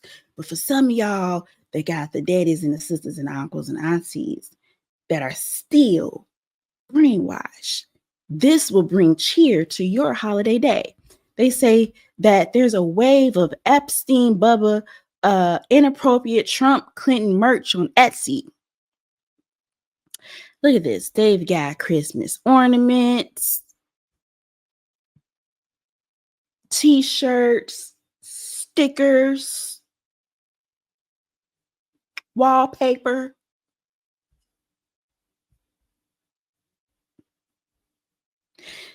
Last week, Congress released more than 23,000 pages of documents from the late convicted sex offender Jeffrey Epstein's estate to the public. Since then, the bombshell releases have garnered commentary for the Trump administration, thousands of internet users, SNL, and merch sellers on Etsy.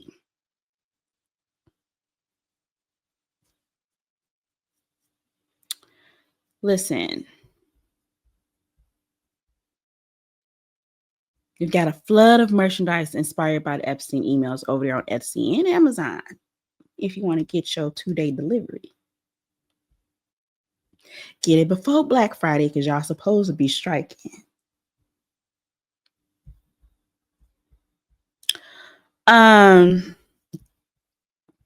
Hey, listen. Then y'all start making big, beautiful Bill jokes. Oh, I know he was livid. Oh, I know his blood pressure was high that day. That's why I'm not logged on to the internet. Yesterday, he was over there really calling for the hanging of people, retruthing and retweeting people saying hang his political opponents because his fifis are hurt. All right, you guys. I want to now talk to you guys about another very serious topic. This one really hits close to home for me, and that is what has been taking place with Black maternal care in the United States, the disparity of maternal care for Black mothers who are going to the hospital. So let's get into that. I'm going to give you guys, like I said, an exclusive. All right, on to all right, everyone, I'm moving on to a serious topic. And I'm going to give you some more details that have been left out of the press because this, of course, is happening to my own family. So lately in the news cycle, you may have heard of 2 different stories where Black women were treated unfairly while being in active labor at a hospital. The very first case happened with Carrie Jones. She's out of Dallas, Texas. This is her being in I don't even think she ever went into labor and delivery room. So she was just in a triage area. They kept her there for 30 minutes. She was in agonizing pain. She was screaming horrifically. And all they could do is bother themselves with asking her registration questions and insurance information and things like that. She ended up delivering her baby 12 minutes later in one of the most undignified matters that could have happened. I do believe that as a result, her baby may have had some health issues, and she may have had some health issues as it relates to that birth not being more closely monitored by a physician and treated with care. Before I could even process this, and I was planning on coming on here and talking to you guys about her situation, I started getting phone calls and texts early in the morning informing me that my cousin, Leon Wells, was experiencing something similar at Franciscan Health Hospital, where his wife was being turned away even though she was in active labor. More so, they were escorted out by security and treated like criminals. I want to give more details about this story, but I'm going to play you some footage because something that's come out of this is that the family was being rude, or the family some kind of way contributed to them having to be escorted out with security. So I'm just going to play you a little bit of footage. And she's in active labor.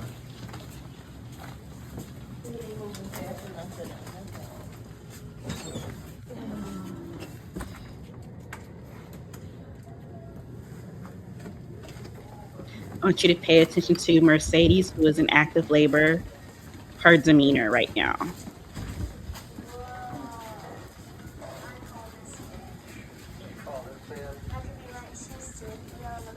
It's the table in the bed, so you can do that. Let's see what kind of view we have.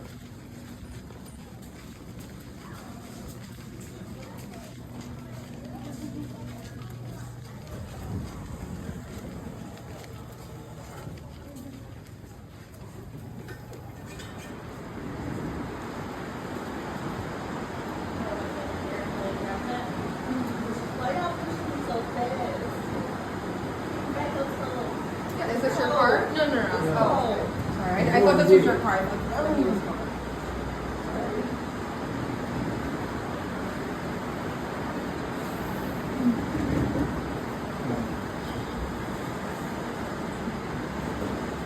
So here you can see that she's crying and she's asking them why are they pushing her so fast, but she's not raising her voice. She's not being belligerent, and no one that's there, her mother is there with her, is also not raising her voice or being belligerent.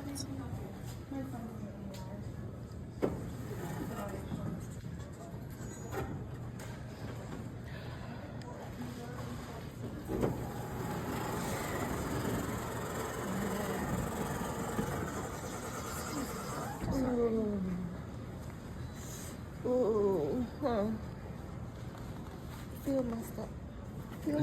Feel how hard this is. She's talking about my uterus.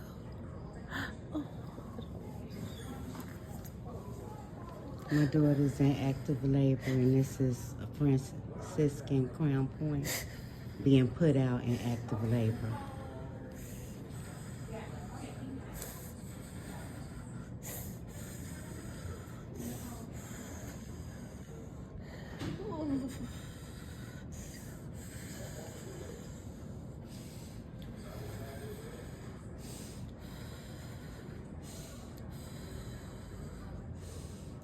So we gotta transfer her to a different hospital while she's in labor, in pain. Unjust.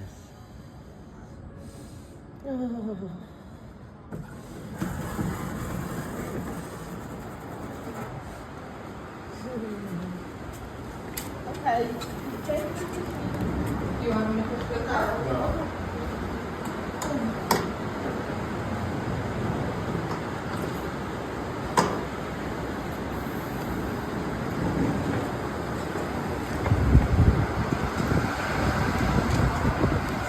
So that's not her husband that's pushing her to this truck.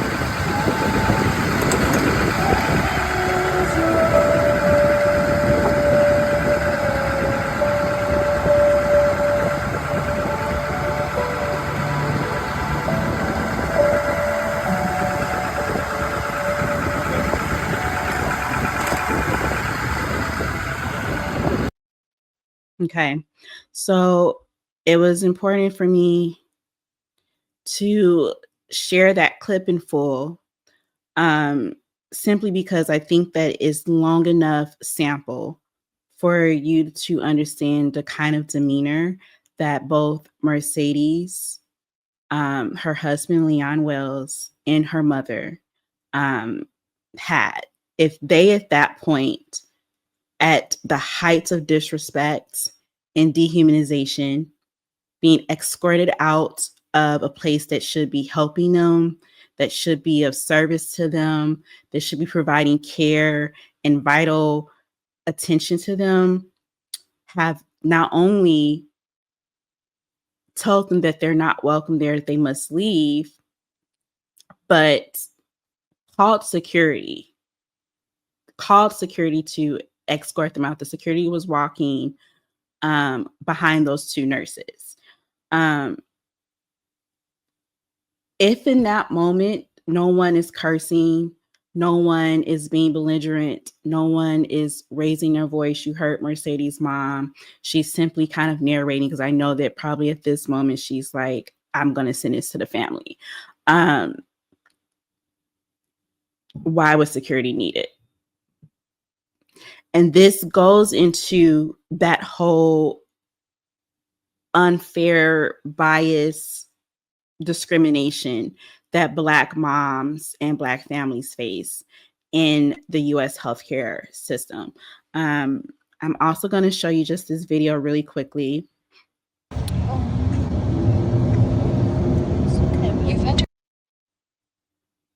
So that was just a really quick snippet, but in it you can see that, hey, they're still driving. I mean, I think at some point, maybe the car got pulled over on the side of the road, but they're now driving to another hospital and she has given birth.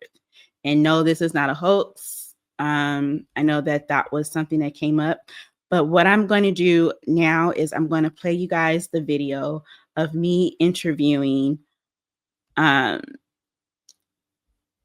Wells' sister, so my cousin, Dr. Joy, and she's going to give you more of a play-by-play insight onto what exactly went on, what are some details that are getting left out of mainstream media, and like what are some next steps that we can take to kind of eradicate this. So I'm going to play that for you guys, and then I will come back and we'll close the show out. All right, everybody. I have the pleasure of bringing onto the show Dr. Sharice Joy Thompson. Put some respect on those credentials. Come on. But as you guys know, I wanted to share the story with you, and I have an exclusive because this is actually my family that this is happening to. So Dr. Sharice Joy, I just call her Joy. Y'all got to call her. That's right. You can call me Dr. Joy for this segment. Okay. Thank you, boo. Thank you. So, you know, this hit so close to home, and I wanted to just give you an opportunity because I know, thank goodness, it's getting picked up by a lot of mainstream media outlets, but I know I got text from Auntie and they're like, they're getting the story wrong, like they're missing so much information. Yes. And so I just wanted to give you an opportunity to kind of fill in the blanks for people, but let's just go back, right?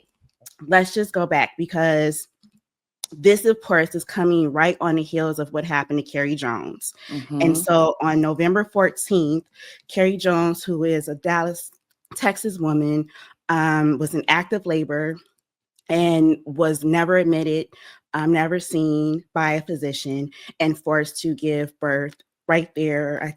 I don't know if they ever even took her back. And they were just asking her a whole bunch of insurance questions instead of like using common sense and taking care of her.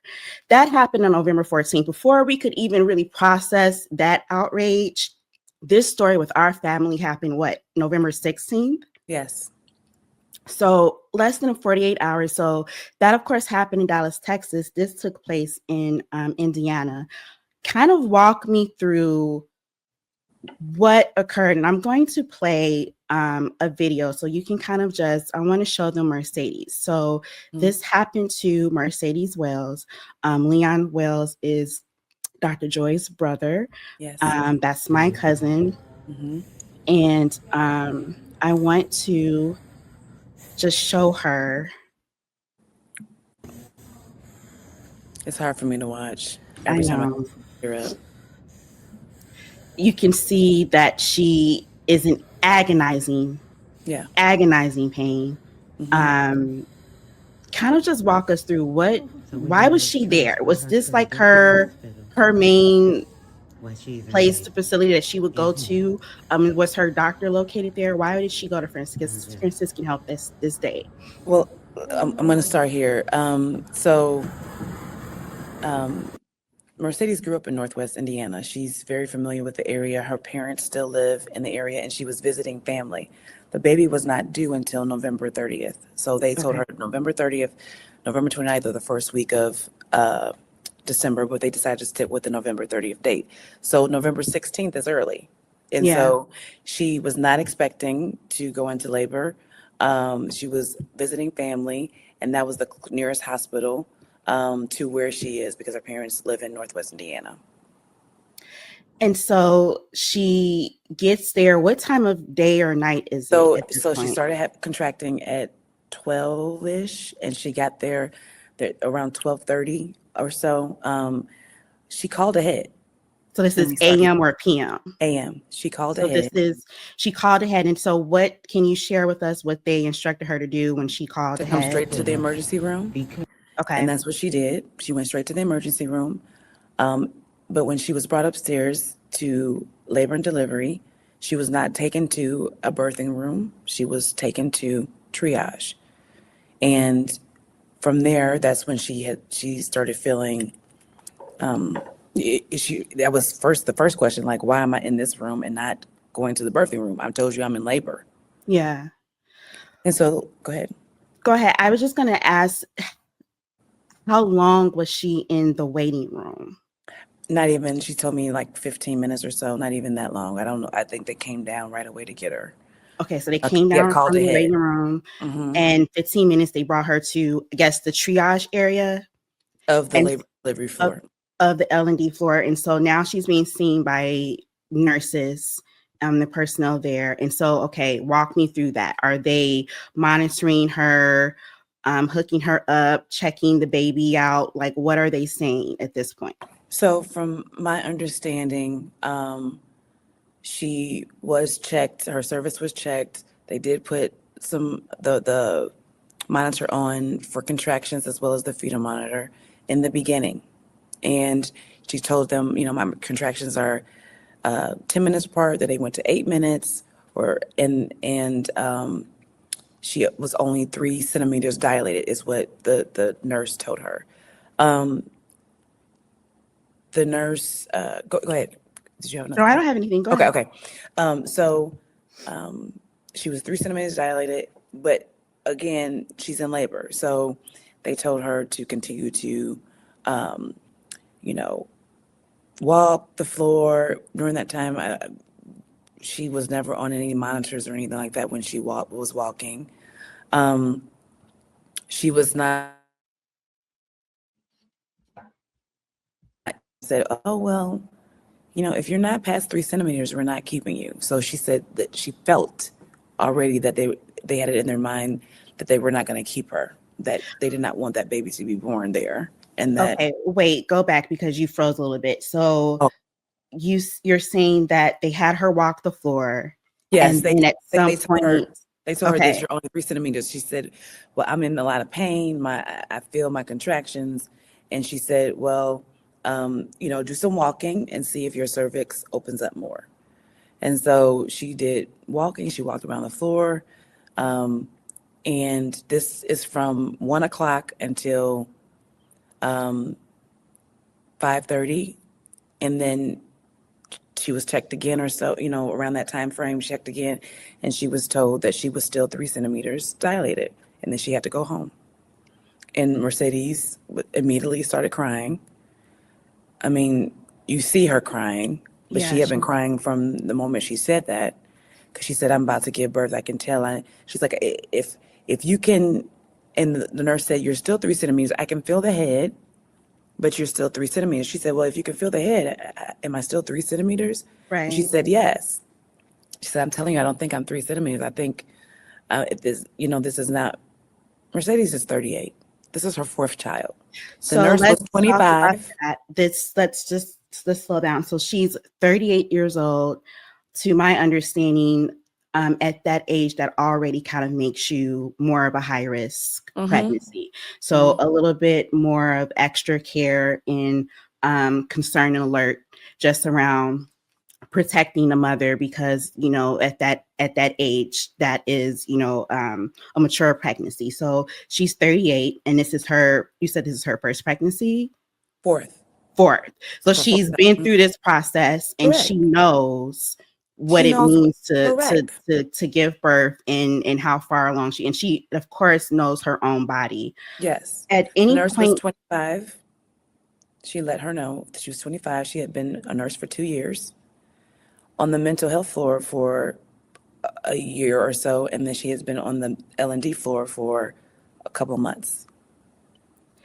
So what happened when Mercedes asked to see a physician before she was discharged? Because I know that she asked for a doctor. Yes, and she was told that the doctor had already given the orders to discharge her, and she wasn't able. And so she was like, I can't go home. Like, I can't be discharged. And she pleaded with them. So she begged them. Based on your information, without even seeing her personally, the doctor is giving the orders to discharge based on the nurse, patient, based on the nurse's information. Mm-hmm. And so did the family make it clear that they were feeling uncomfortable, that they had those concerns, that they did not want to leave, and they were just still dismissed? Or was they there walked them out with security? Okay. So we kind of don't even see that in the video. No, you don't. But the nurse first of all, the nurse that discharged her was not the nurse that took her down. Okay. She knew that Mercedes' mother was recording. She started recording. Mm-hmm. So she had these two nurses take her down, and they also had a security guard. You don't see him, but he is walking them out. Why did they? Because she was crying and she wanted to stay. So and they basically forced her. Yes, they forced her to leave. And my brother is right there, and he goes and he's like, we just gonna have to go to another hospital because it was clear that they were not welcome there. So we kind of have heard, and I'll play it back again. We kind of hear the tone. Of course, the family is frustrated, but we hear Mercedes' mother in the background a lot, and she has the most even keel tone. Her voice is not raised. Some of the time we hear her praying. Of course, Mercedes is visibly upset, but she's more so, I mean, she's still very composed for someone who is in active labor. That's her character. In pain, and yet the family was still kind of treated like criminals and escorted out with security, instead of hearing the concerns, the very valid concerns. Mercedes is then taken to not transferred by the hospital to another hospital. No. Leon Wells, her husband, is now driving her on the road. Talk us through that. So you guys, so you're gonna see her. They wheel her out, and she goes into the truck, and the hospital is right there, and the expressway is right there. So immediately when they pull off, they call 911 because she says, "I'm in labor and I'm about to give birth." Okay. So he's on the phone with my mother, Auntie Charlotte, your aunt, and that's my aunt. Yes. 911. Okay. And they're praying and trying to get in contact. And he's like trying to figure out what to do. And so they're trying to get to the next hospital, which is 30 minutes away, Munster Community. So it is a 30. So that's again another risk factor, right? So Correct. you have someone who's already at high risk pregnancy, in agonizing pain, and having to travel on their own without medical professionals, not being transferred via ambulance. Mm-hmm. The hospital doesn't know you're arriving at this point, and you're 30 minutes away.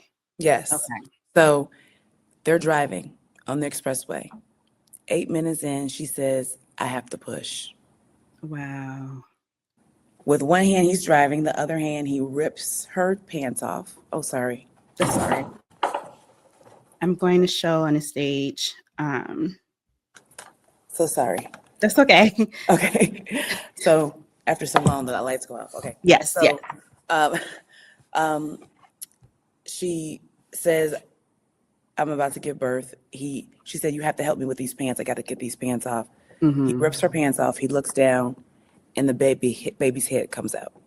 Now, I've known my cousin to be of many talents, and I'm referring to he is a hero. Wells. He is a hero. And he's definitely a hero. I've texted him and I've let him know that. But however, what medical experience does your brother, my cousin Leon Wells, have in regards to safely delivering a baby? None. If there is any emergency where like the umbilical cord may have been tangled, CPR, anything. None. He prayed and he asked God to help him. He pulled over and he said he, with his bare hands, saw the baby coming out and he caught the baby. He caught the baby as the baby came out. 2 pushes, the baby was out. I mean, this is something out of a movie. It is, but however, it's terrifying if you are if you can just think about going through this experience and you're already kind of like in this moment, the most vulnerable moment you can possibly be in, you're giving birth, and now don't even have the peace of mind to be in like a stable position to know that your care providers are there, a sanitized environment. Anything can happen on the road.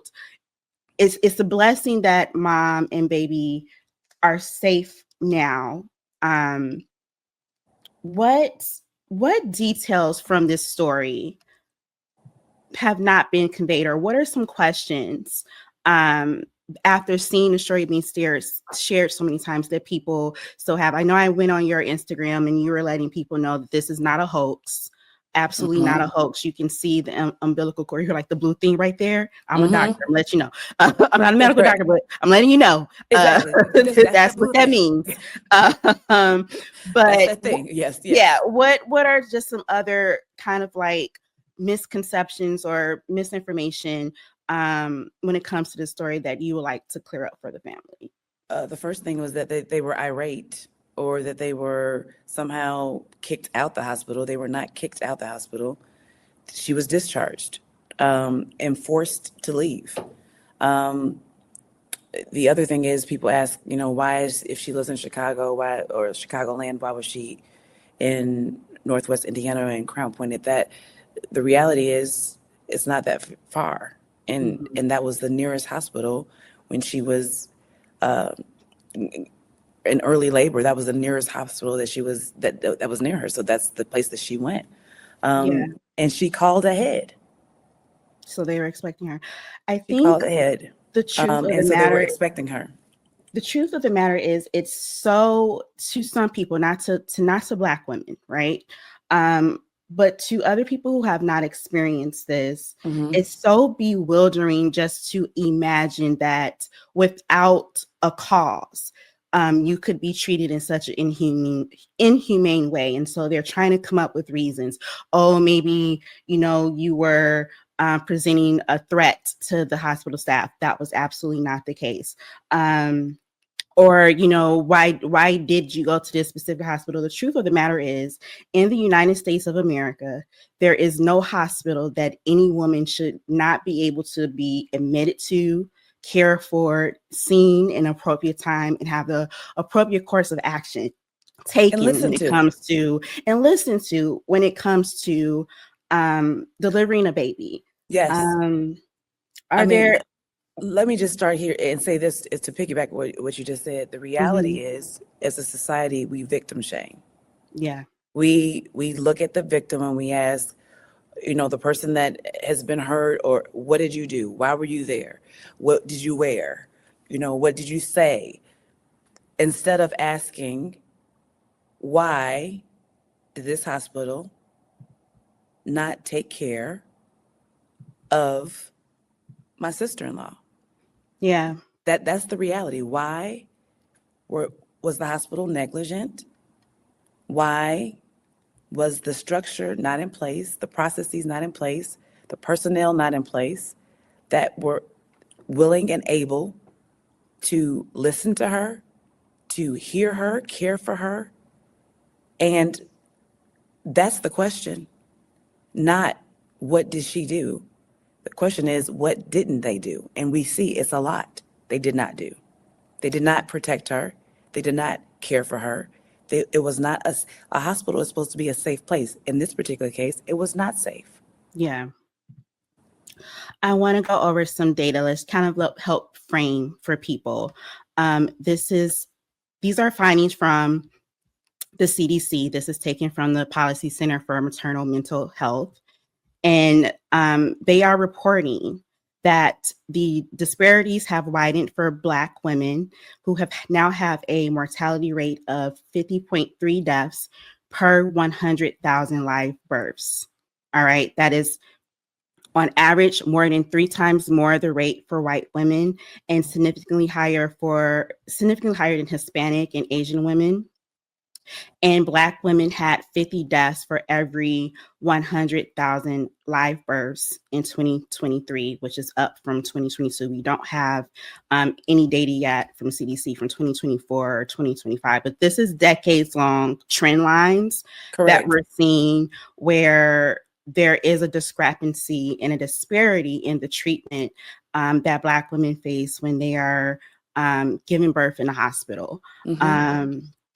I mean, you know, I've heard from various experts in this field that have and advocates.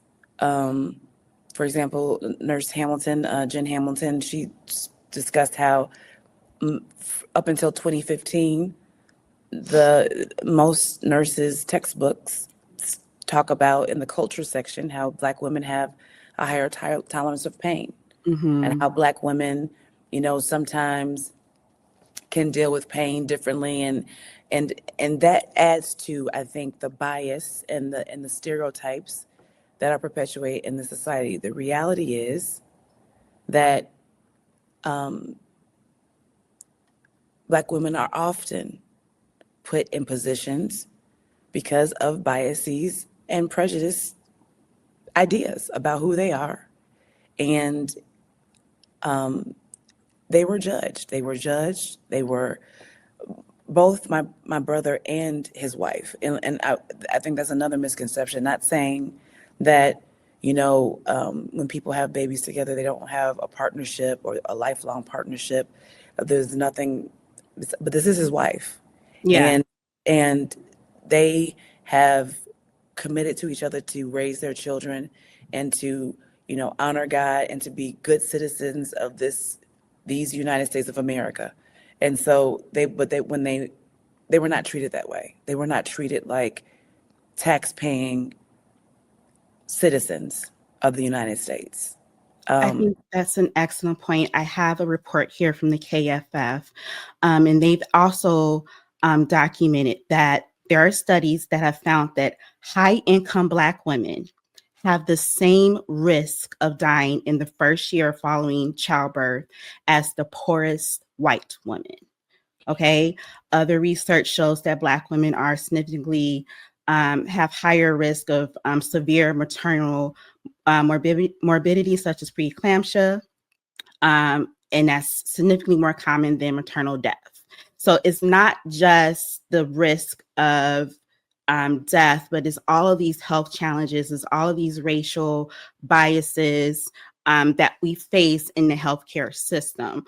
What is the family asking for at this time? Like, what does justice look for our family?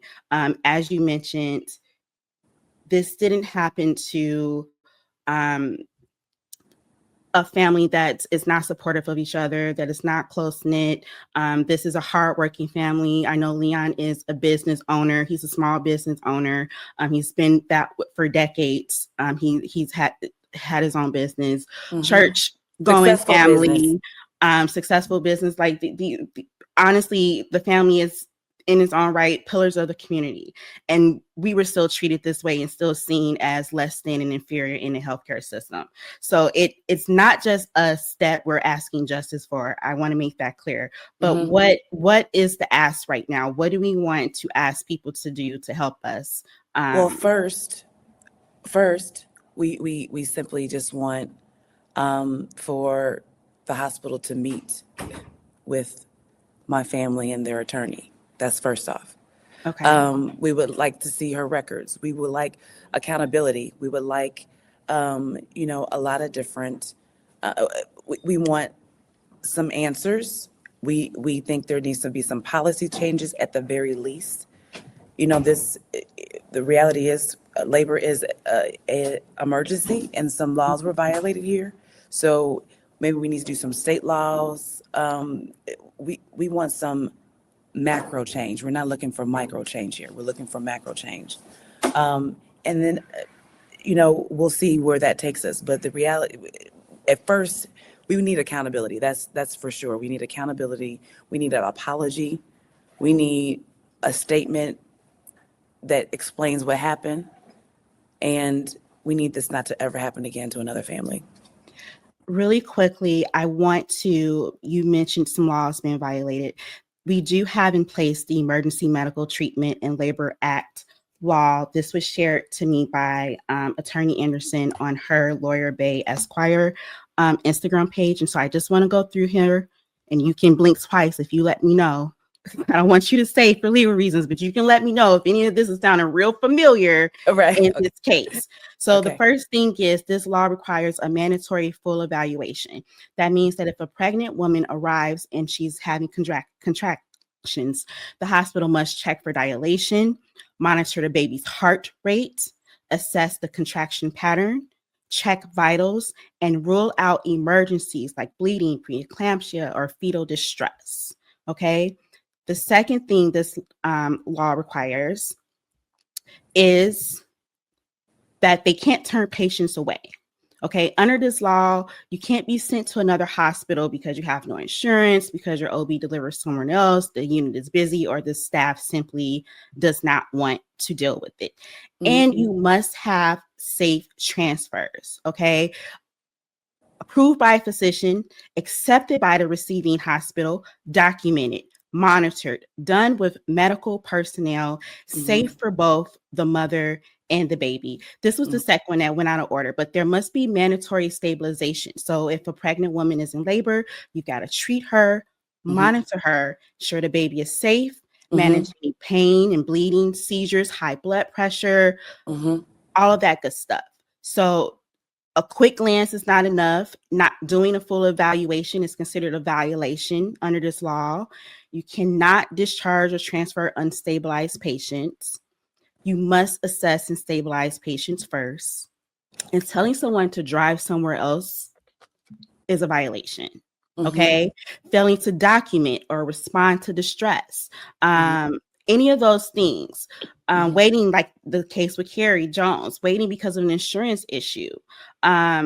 All of these are behaviors that violate the law. So if you're watching that this is happening to your family member, you can report these type of violations to the Centers for Medicare and Medicaid, or just research whatever the applicable state agency is in your area. But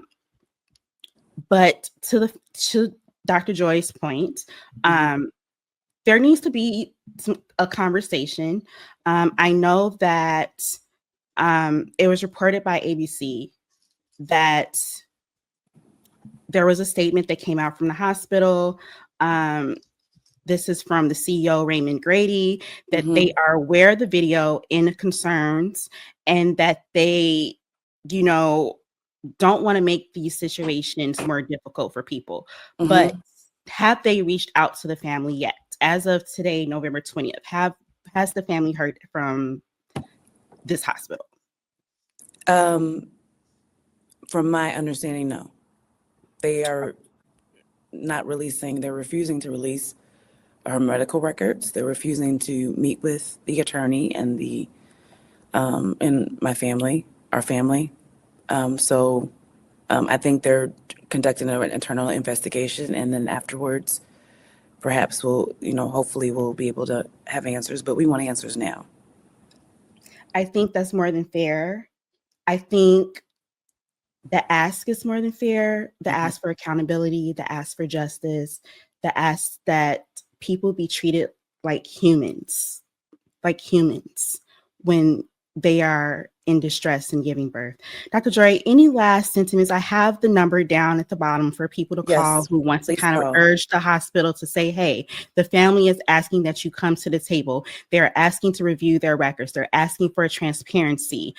We are demanding that this is done. We want to see accountability. Is there any other thing aside from that you would want to say before we let you go? Because I know you have write a review. Classes. Yes, I do have class. Yes, to write a review. You know, we're the hospital is transferring the calls to a voicemail that has a full mailbox. So write, tag, post. We're gonna. I think there'll be some more press conferences and perhaps protests and things that might happen. We're not sure, depending on how long things take, I guess. But we need to. They need to be held accountable. Period. So let your voice be heard. If you're as outraged as I am, and as we are, and most of the nation is, please let your voice be heard. So this doesn't happen to anyone else. It shouldn't.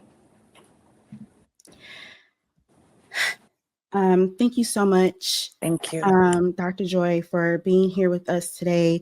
We are definitely going to stay on top of this. We're definitely going to share, continue to let our voices be heard until we have the justice and accountability, not just for our family, but for everybody's family. It's been time for this not to be an issue anymore. We're going to let you go. Have a fun class. Thank you. so much. Thank you. I'm posting every day on TikTok, so you know people can follow for more, for sure. Awesome. Thank you. Take care. That was my interview with my cousin, Dr. Joy. I'm going to close this out with some closing notes for everybody. Just a few more takeaways, if you will, that, you know, you can think about. I'm going to actually bring out my notepad.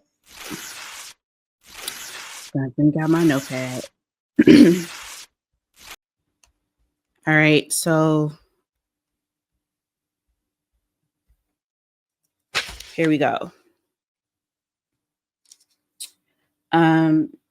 After that interview, I followed up with Dr. Joy, and she says that still as of this date, the hospital is refusing to release Mercedes Wells records, which means that our family does not have the nurses' names. That was one of my questions to her. Is like, do we know the exact person's name who was mainly interacting and making these decisions?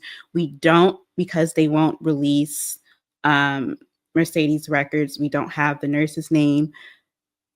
The family doesn't even have the doctor's name that made the decision to discharge her.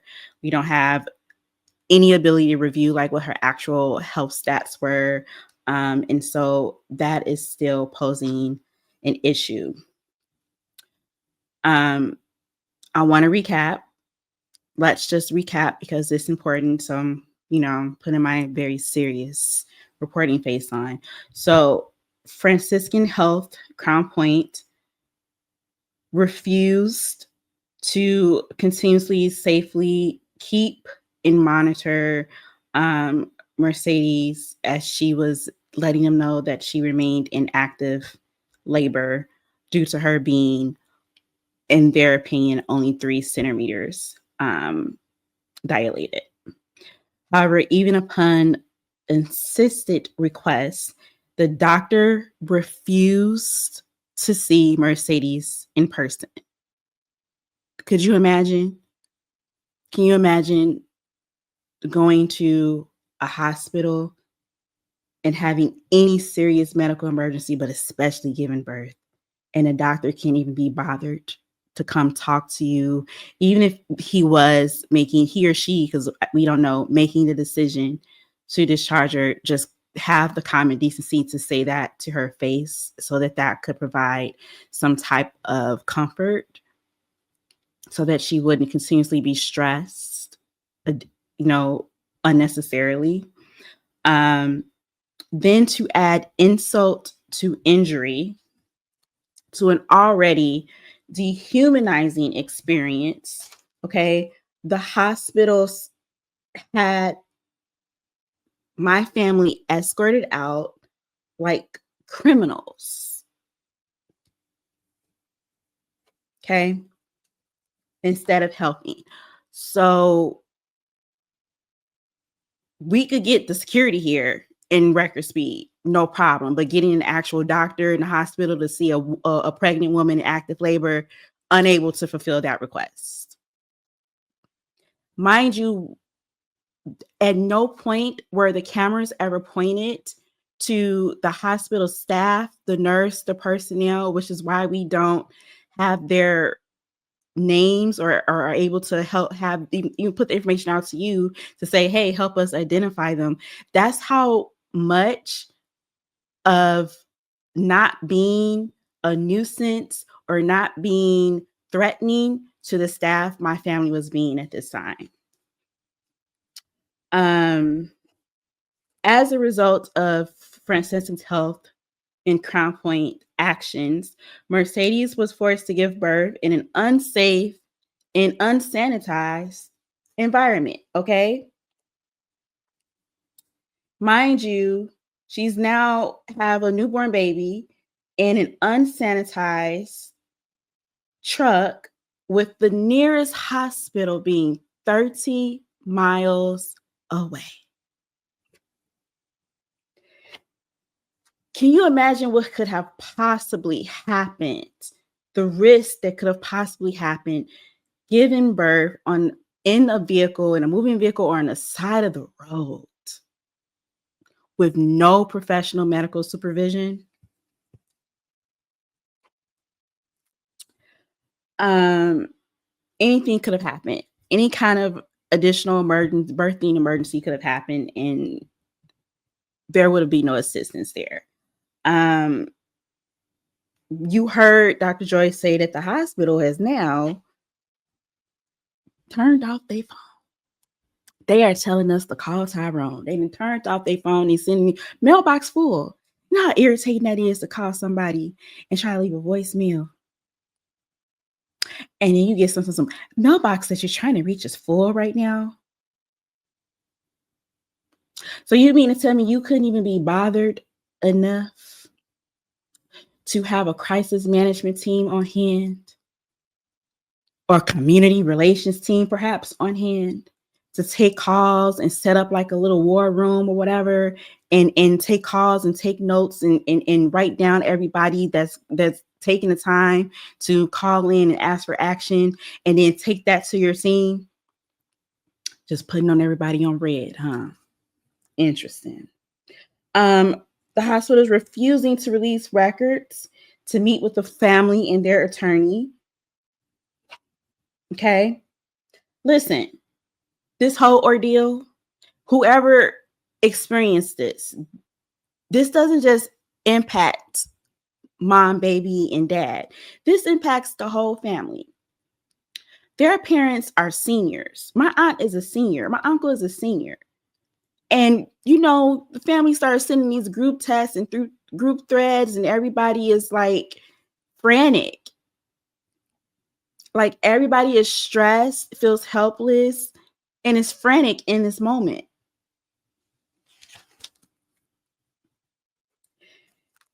And yes, the baby is safe now. Mercedes was safe when she gave birth, but that doesn't mean that she's out of the weeds. Like there's so much research that says that,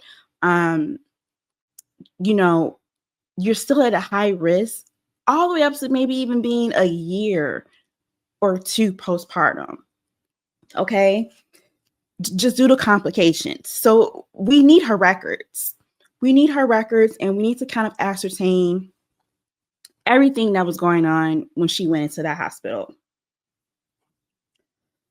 I find it quite interesting that throughout this, because yes, maybe one person is being ignorant or being inexperienced. Maybe let's take racism. I'm not going to put her on a shelf for a long time, but for a short time, let's put her on the shelf. Let's say this was not due to discrimination or racial bias. My cousin, Dr. Joy, mentioned that this nurse was perhaps maybe she told them that she was 25 years old, okay?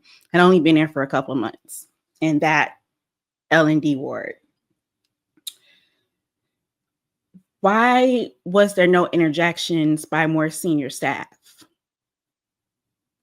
Why didn't anyone else intervene on the personnel to try to offer solutions or try to make this better.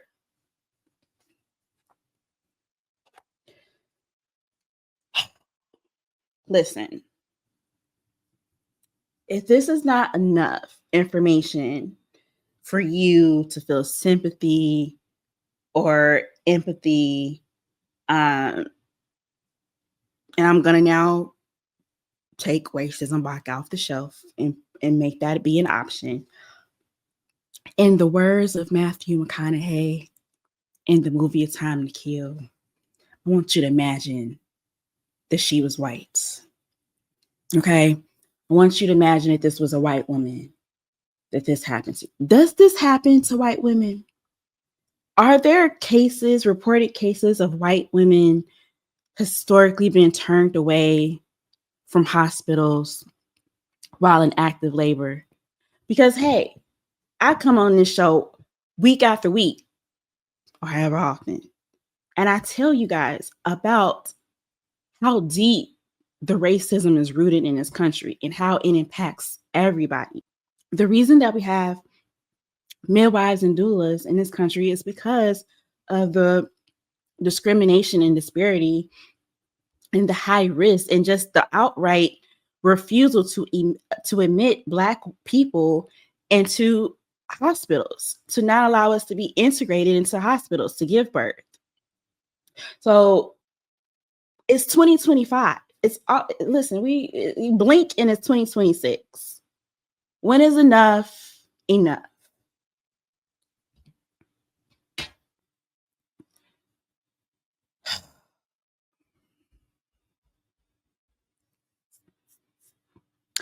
Day after day.